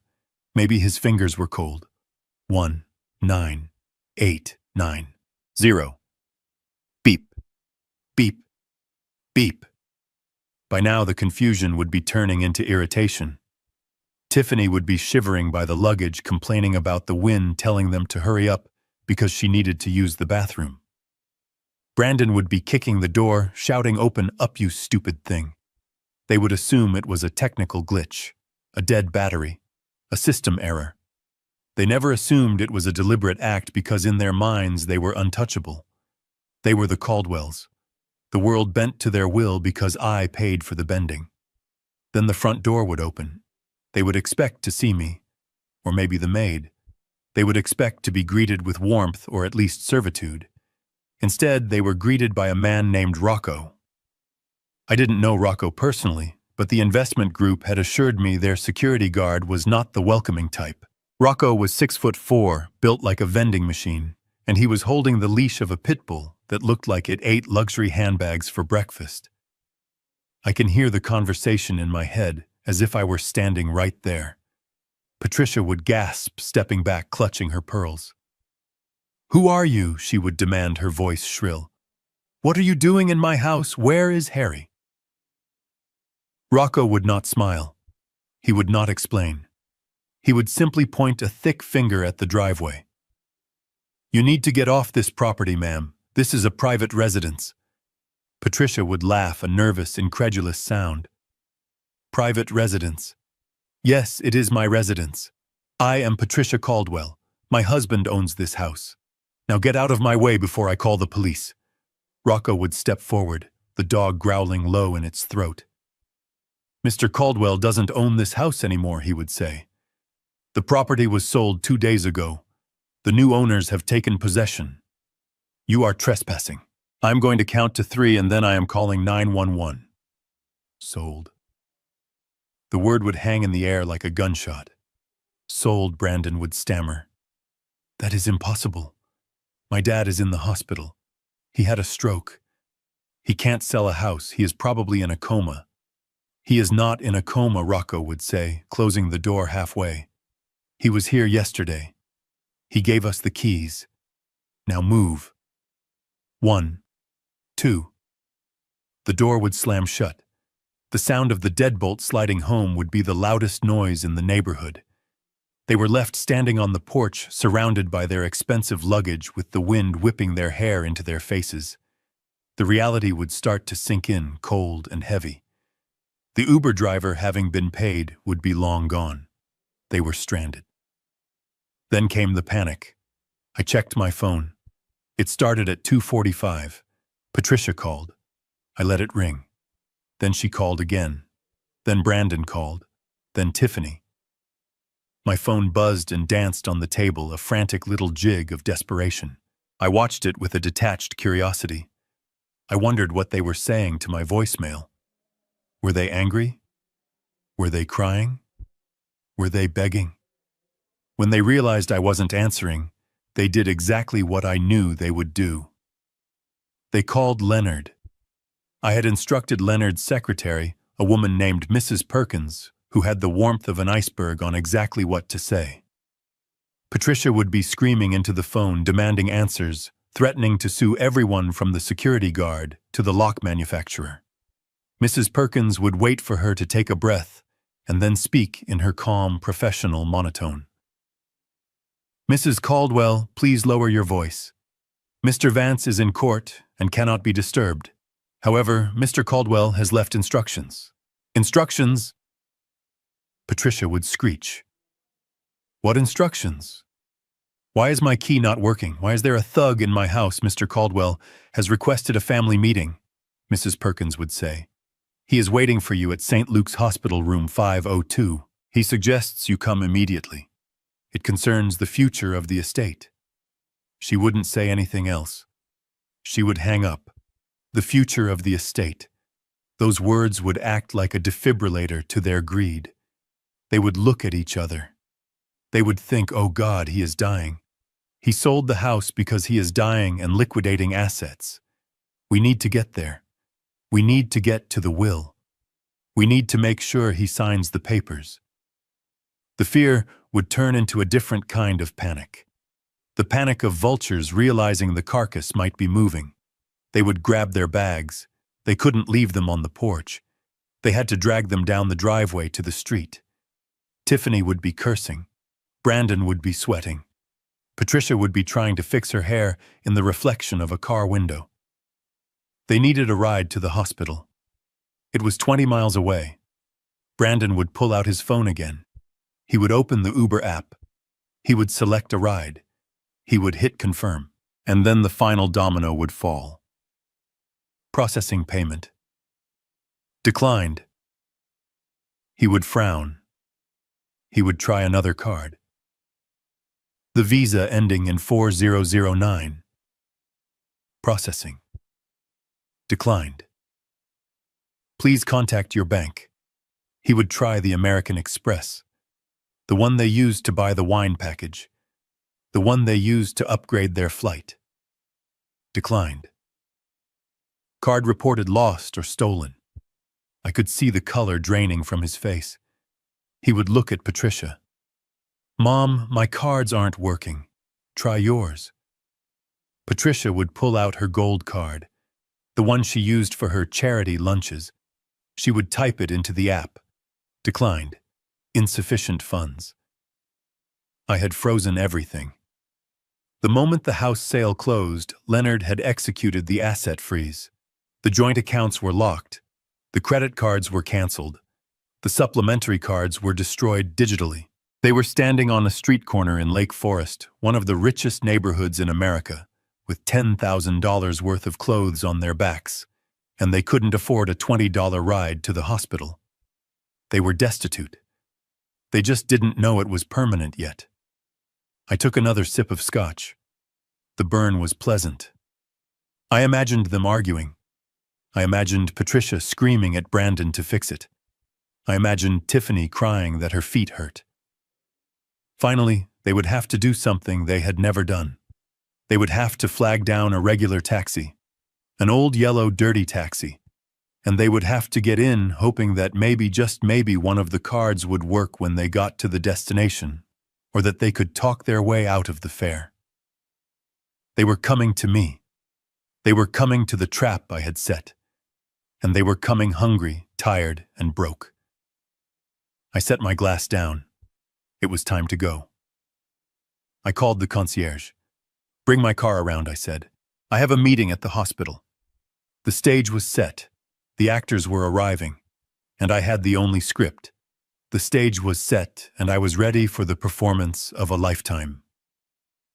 I sat in a heavy medical wheelchair positioned precisely in the center of the VIP suite at St. Luke's Hospital. I had a woolen blanket draped over my legs, hiding the fact that my muscles were twitching with the urge to stand up and kick them out. I let my head loll slightly to the left, mimicking the weakness of the stroke I had suffered just days ago. My hands rested in my lap, deliberately trembling.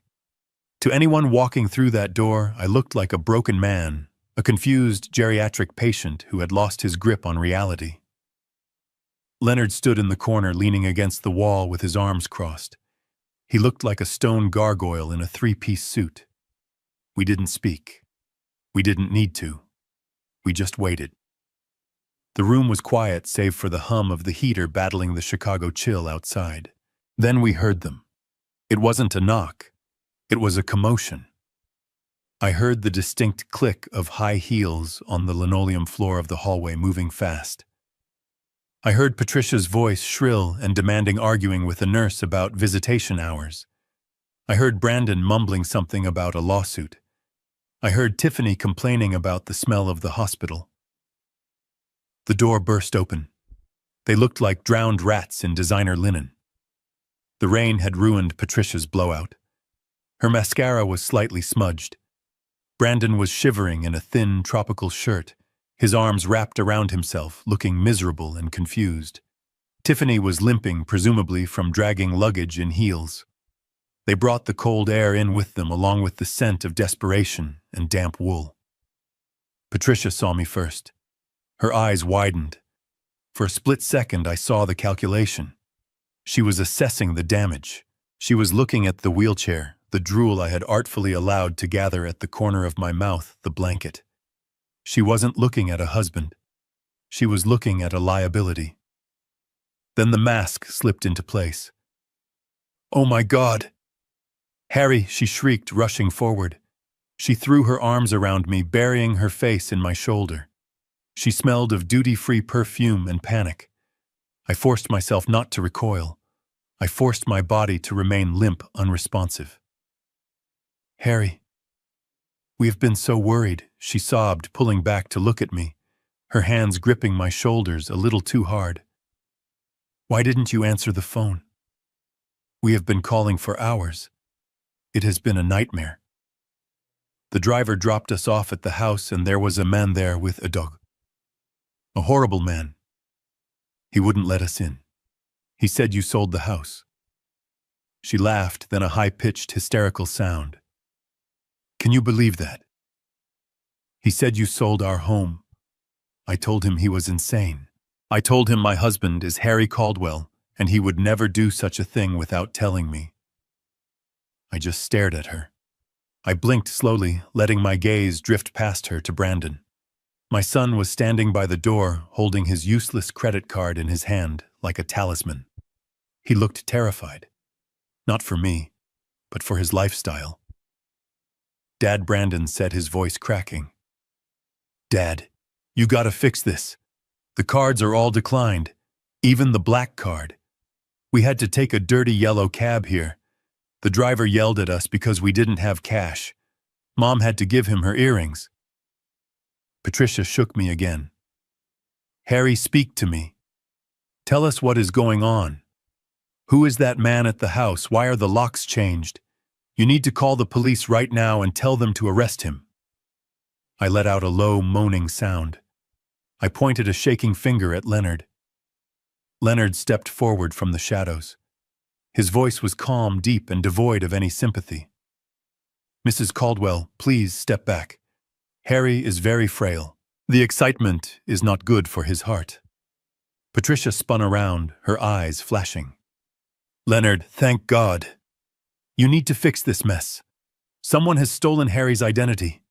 Someone sold the house out from under us while we were on vacation. And the bank accounts are frozen. You need to call the bank. You need to call the police. Tiffany, who had been quiet until now, stepped forward. She walked right up to the wheelchair, pushing Patricia aside. She looked at me with cold, hard eyes. There were no tears in her eyes, only rage. He didn't get his identity stolen, Patricia, she spat. Look at him. Look at his face. He is gone. The lights are on, but nobody is home. She leaned down, her face inches from mine. I could smell the white wine she had probably chugged on the plane. You signed something, didn't you, old man? She hissed. Some scam artist got to you. Some realtor saw a brain-damaged old man and tricked you into signing the deed. That is what happened, isn't it? You gave away our house for pennies because you didn't know what day it was. Tiffany. Patricia gasped. Don't talk to him like that. Shut up, Mom, Tiffany yelled, spinning on her heel. Don't you see what is happening? He has lost his mind. He has dementia or brain damage from the stroke. He sold the house. He froze the accounts. He is destroying everything because he is incompetent. She turned back to me, pointing a manicured finger in my face. You are insane, she screamed. You have no right to do this.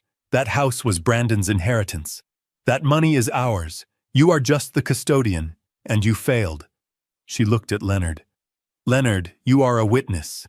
He is clearly incapacitated. We are filing for emergency guardianship tomorrow morning.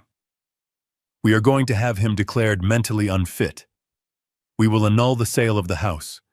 We will take control of the estate.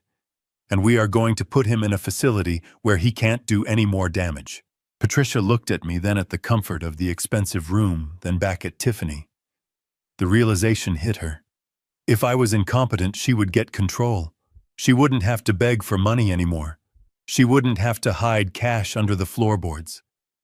Yes, she whispered, her voice trembling with feigned sorrow. Yes, Tiffany is right. Oh, my poor Harry. You really have lost it, haven't you? It is for your own good. We can't let you make these decisions.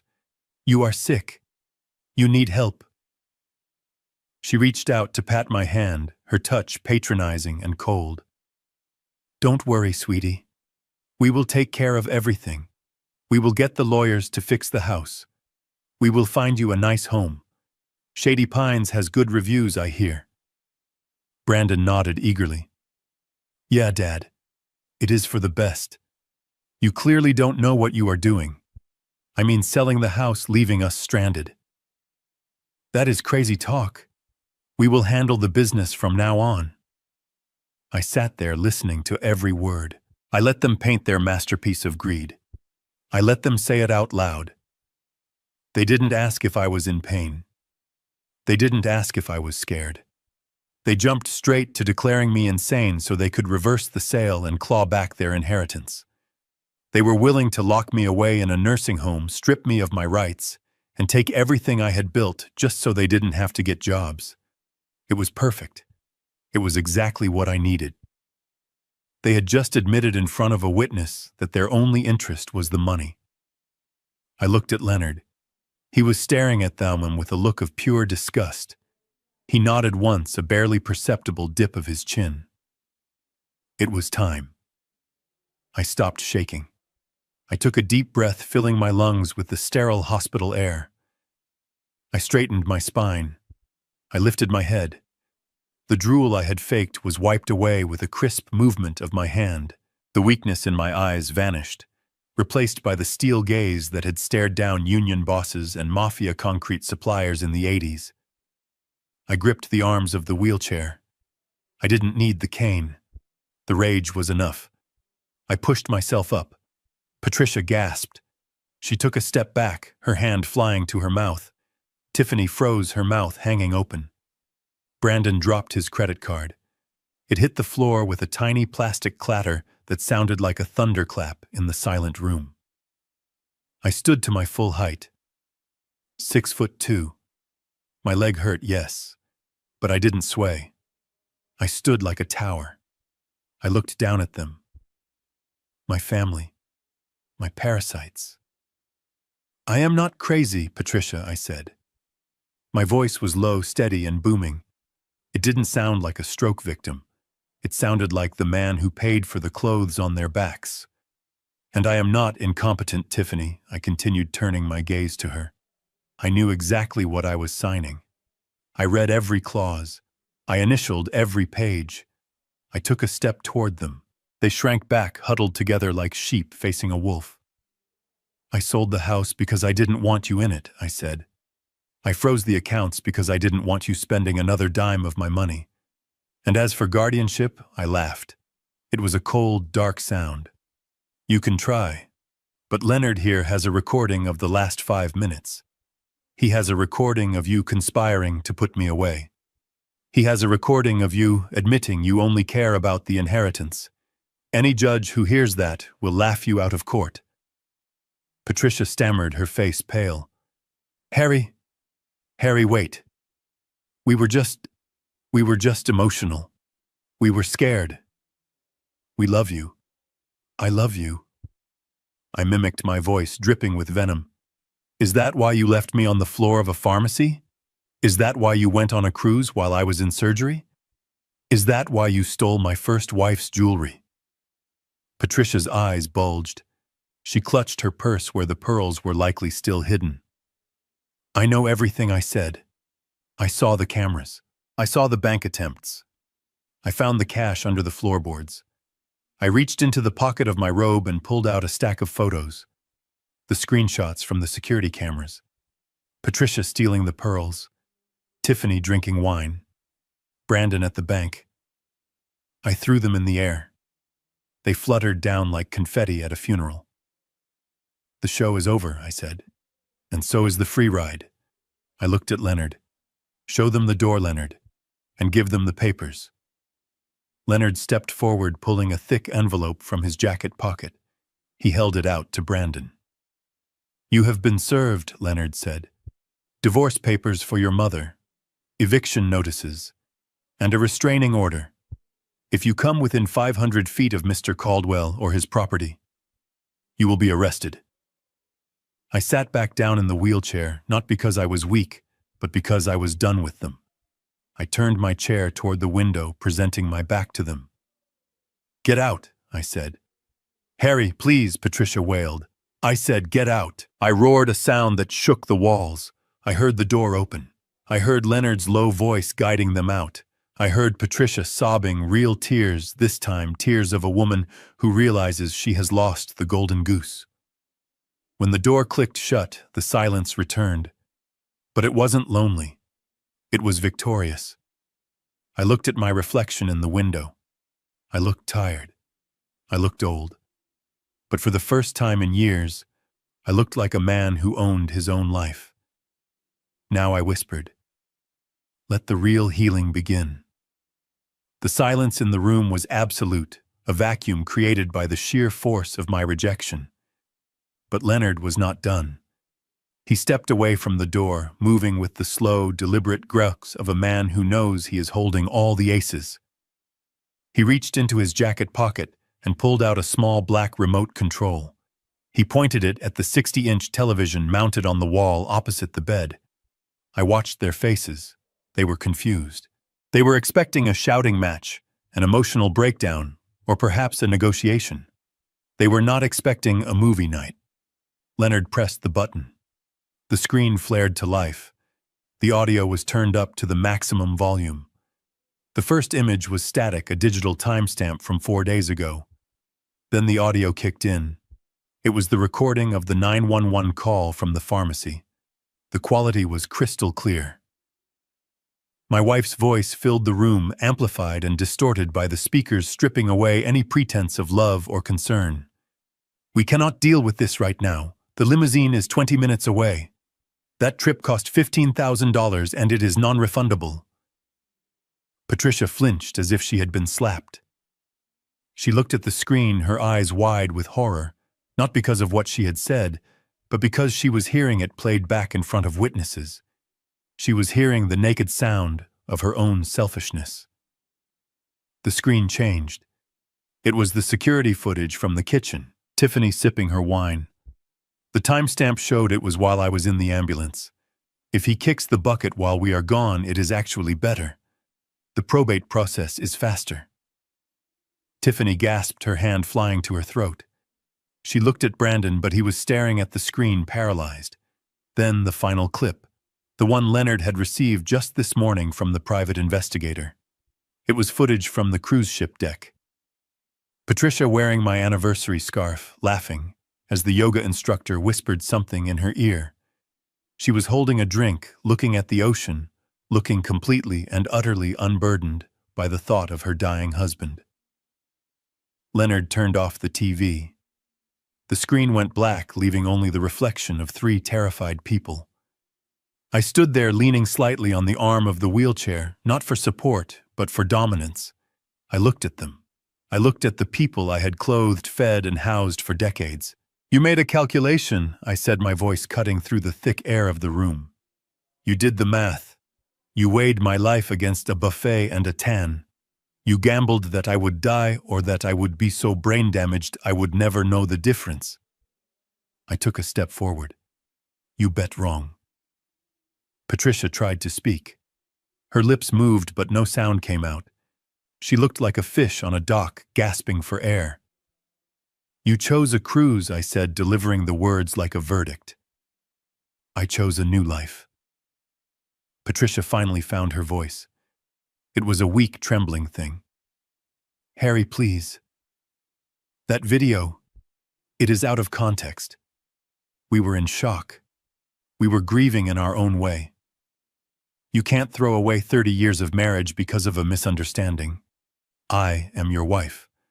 I am entitled to half of everything. The law says so." I laughed. It wasn't a happy laugh. It was the sound of a trap snapping shut. "The law," I repeated. "I am glad you brought up the law, Patricia, because you seem to have forgotten the document you signed 15 years ago, the day before our wedding." I nodded to Leonard. He pulled a document from the envelope. The prenuptial agreement, Leonard said, his voice dry and professional. Specifically, Article 4, Section C, the infidelity clause. Patricia's face went gray. She remembered. I saw the memory hit her like a physical blow. She had signed it because she thought I would never catch her. She thought she was too smart. The clause states that in the event of proven adultery, the spouse forfeits all claims to marital assets, alimony, and support. Leonard continued, "And thanks to the photos of you and your yoga instructor sharing a cabin which we have subpoenaed from the cruise line, the adultery is not just proven. It is documented in high definition." I threw the photos of her and the instructor onto the bed. "You leave with what you came with, Patricia," I said, which, if I remember correctly, was a used Honda Civic and a maxed-out credit card. "You get nothing. No alimony, no house, no pension." Patricia's knees buckled. It was a theatrical feint, the kind she used to pull at parties to get attention. She slumped to the floor, her designer dress pooling around her. But nobody moved to help her. I didn't move. Brandon didn't move. Even Tiffany just stared at her mother-in-law with disdain. Brandon stepped forward, his hands shaking. Dad. Okay, Mom messed up. She is terrible. I get it. Kick her out. But I am your son. You can't cut me off. I didn't cheat on you. I just went on a trip. He looked at me with those puppy dog eyes that used to work when he was 12. I need help, Dad. I have debts. The restaurant. The restaurant, I interrupted. The bistro on Main. The one you begged me to invest in 3 years ago. I nodded to Leonard again. Another document appeared. You told me it was a gift, Brandon stammered. I never said it was a gift, I corrected him. I said I would back you.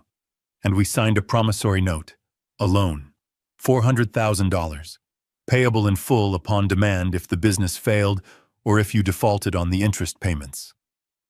I pointed to the paper in Leonard's hand. You haven't paid a cent in interest in 2 years. I let it slide because I was being a father. But today I am being a banker, and the bank is calling in the loan. Brandon's face crumpled. But I don't have $400,000. I don't have anything. Then you will declare bankruptcy, I said coldly. You will lose your car. You will lose your credit score. You will learn what it feels like to start from zero, just like I did.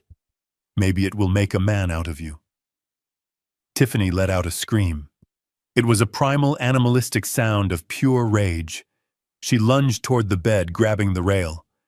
You can't do this, she shrieked, her face twisting into a mask of ugliness. This is financial abuse. I will sue you. I will tell everyone what a monster you are. We have rights. We have squatters' rights. You can't just throw us on the street. I looked at her.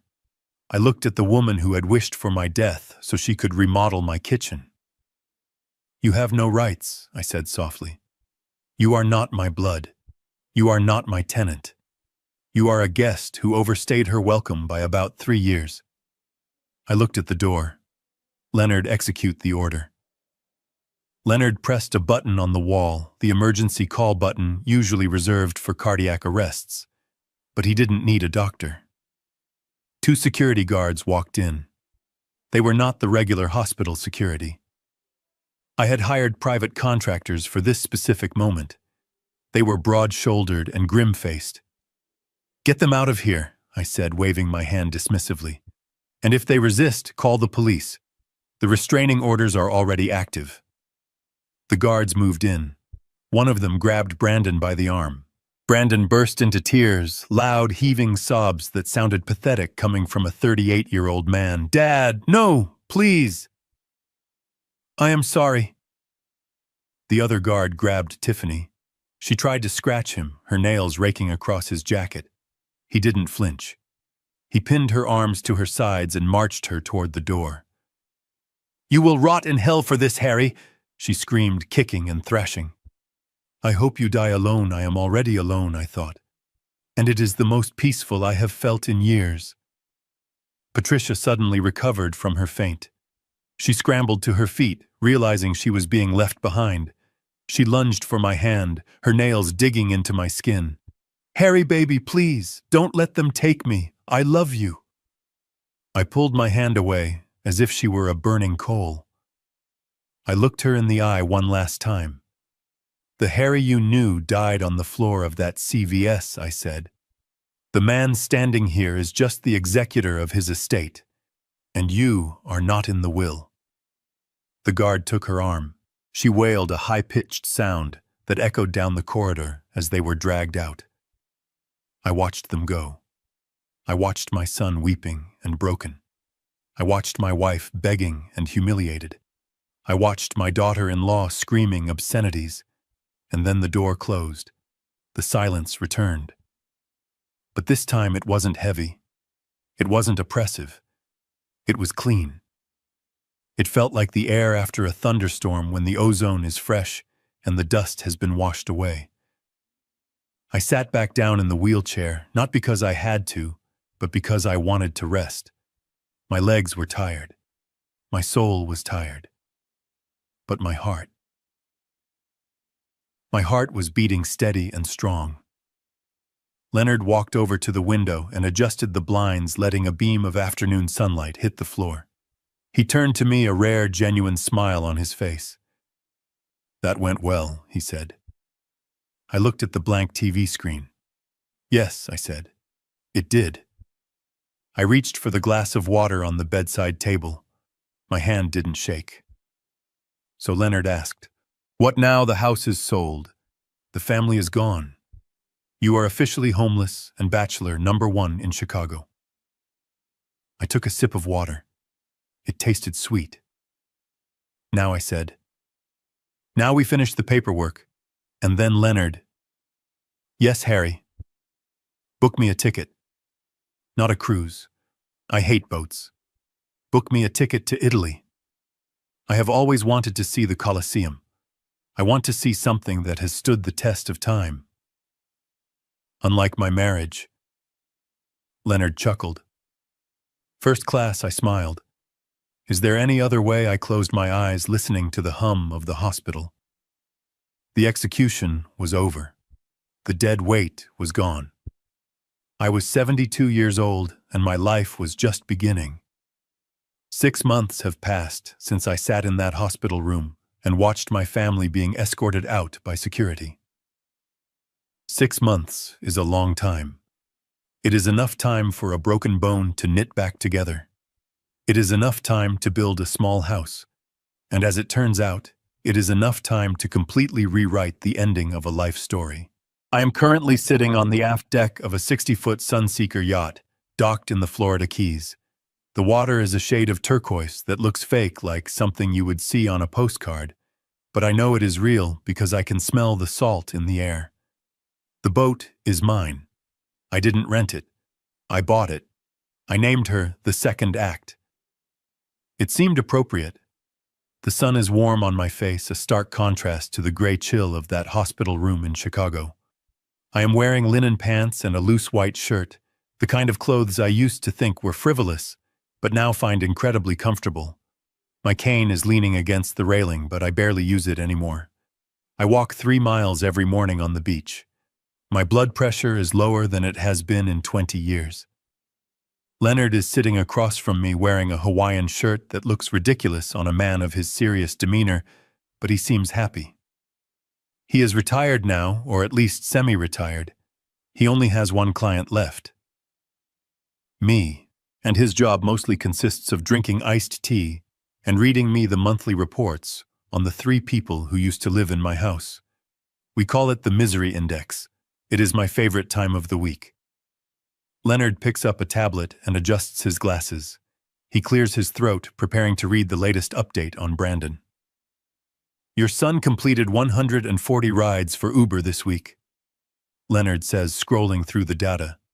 His rating dropped to 4.6 stars because his car smells like fast food and he refused to help a passenger with their luggage. I take a sip of my wine. It is a crisp Sauvignon Blanc, much better than the swill they were drinking on that cruise ship. And the payments, I ask. Leonard nods. Automatic garnishment is active. 20% of his gross earnings were transferred to your repayment account this morning. At this rate, he will pay off the $400,000 loan in approximately 42 years. I smile. It is not about the money. I donate every cent Brandon pays me to the Stroke Rehabilitation Center at St. Luke's. It is about the lesson. For the first time in his life, my son is waking up early. He is dealing with traffic. He is dealing with rude people who treat him like a servant.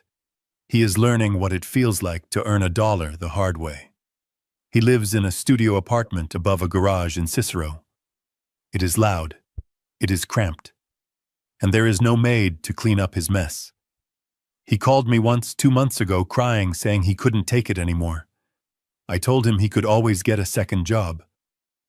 He hung up. He hasn't called back. And Tiffany, I ask. Leonard swipes the screen. Ah, the lovely Tiffany. As predicted, she did not stick around for the poverty chapter of Brandon's life. She filed for divorce 3 days after you cut them off. She cited irreconcilable differences, which is legal. Speak, for he is broke, and I am not sticking around to watch him sink. She moved back in with her mother, Leonard continues. But apparently, that didn't last long. Her mother doesn't have your patience or your bank account. Tiffany is currently working as a hostess at a chain restaurant in the suburbs. She is looking for a new husband, but word gets around fast in Lake Forest. Men with money know to stay away from her. She is radioactive. I watch a seagull dive into the water catching a fish. It is brutal, but it is nature.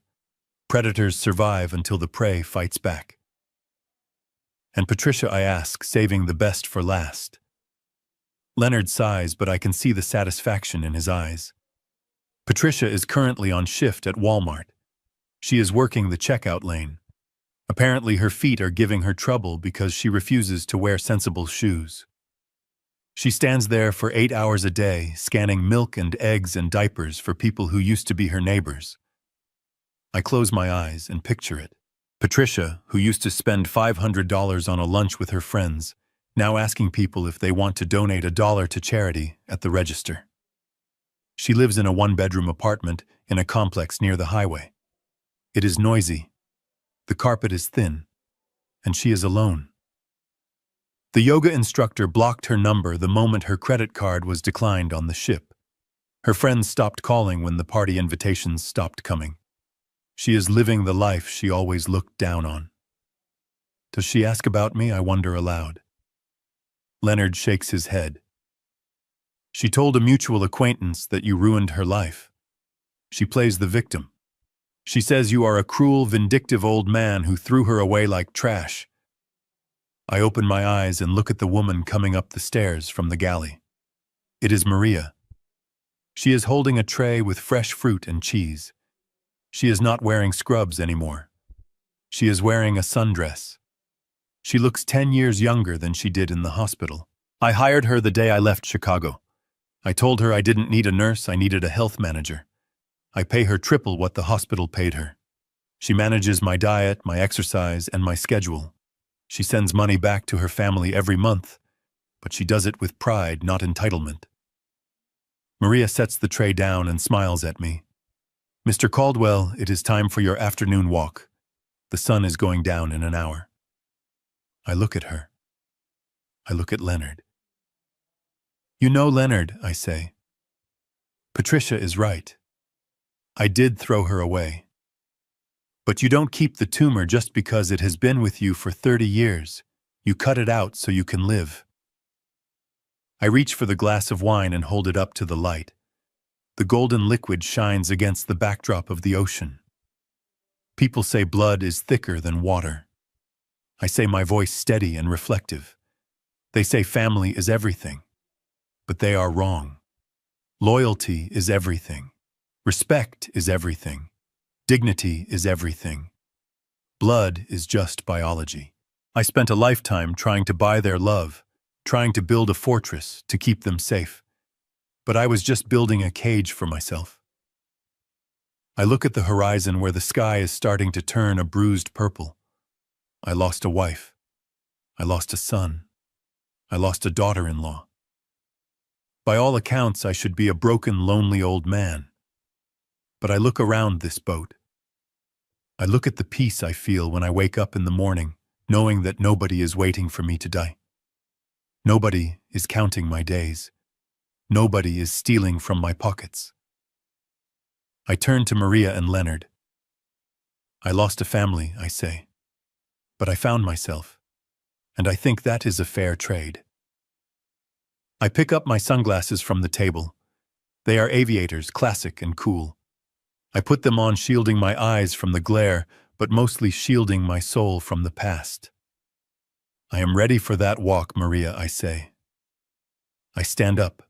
My legs are strong. My heart is light. I don't look back at the shore. I don't look back at Chicago. I don't look back at the wreckage of the Caldwell family. I look forward, to the ocean, to the sunset, to the rest of my life. I smile, a real, genuine smile that reaches all the way to my eyes behind the dark lenses. Freedom is not free, I whisper to the wind, but it is worth every penny. The screen goes black. We spend our lives building castles for the people we love, hoping the walls will keep them safe. But I learned the hard way that sometimes you are not building a home. You are just building a cage for your own spirit. Being a provider is not just about what you give. It is about what you tolerate. I thought money could buy loyalty, but it only rented their patience. If you are holding on to toxic relationships, just because you share a last name, let go. Your peace of mind is the only luxury that is truly priceless. You are never too old to start your second act. If you enjoyed this story of justice, please hit the like button and subscribe to the channel. I want to hear from you in the comments below. If your family left you behind for a vacation, would you have taken them back? Or would you have changed the locks just like I did? Let me know your thoughts. See you in the next story.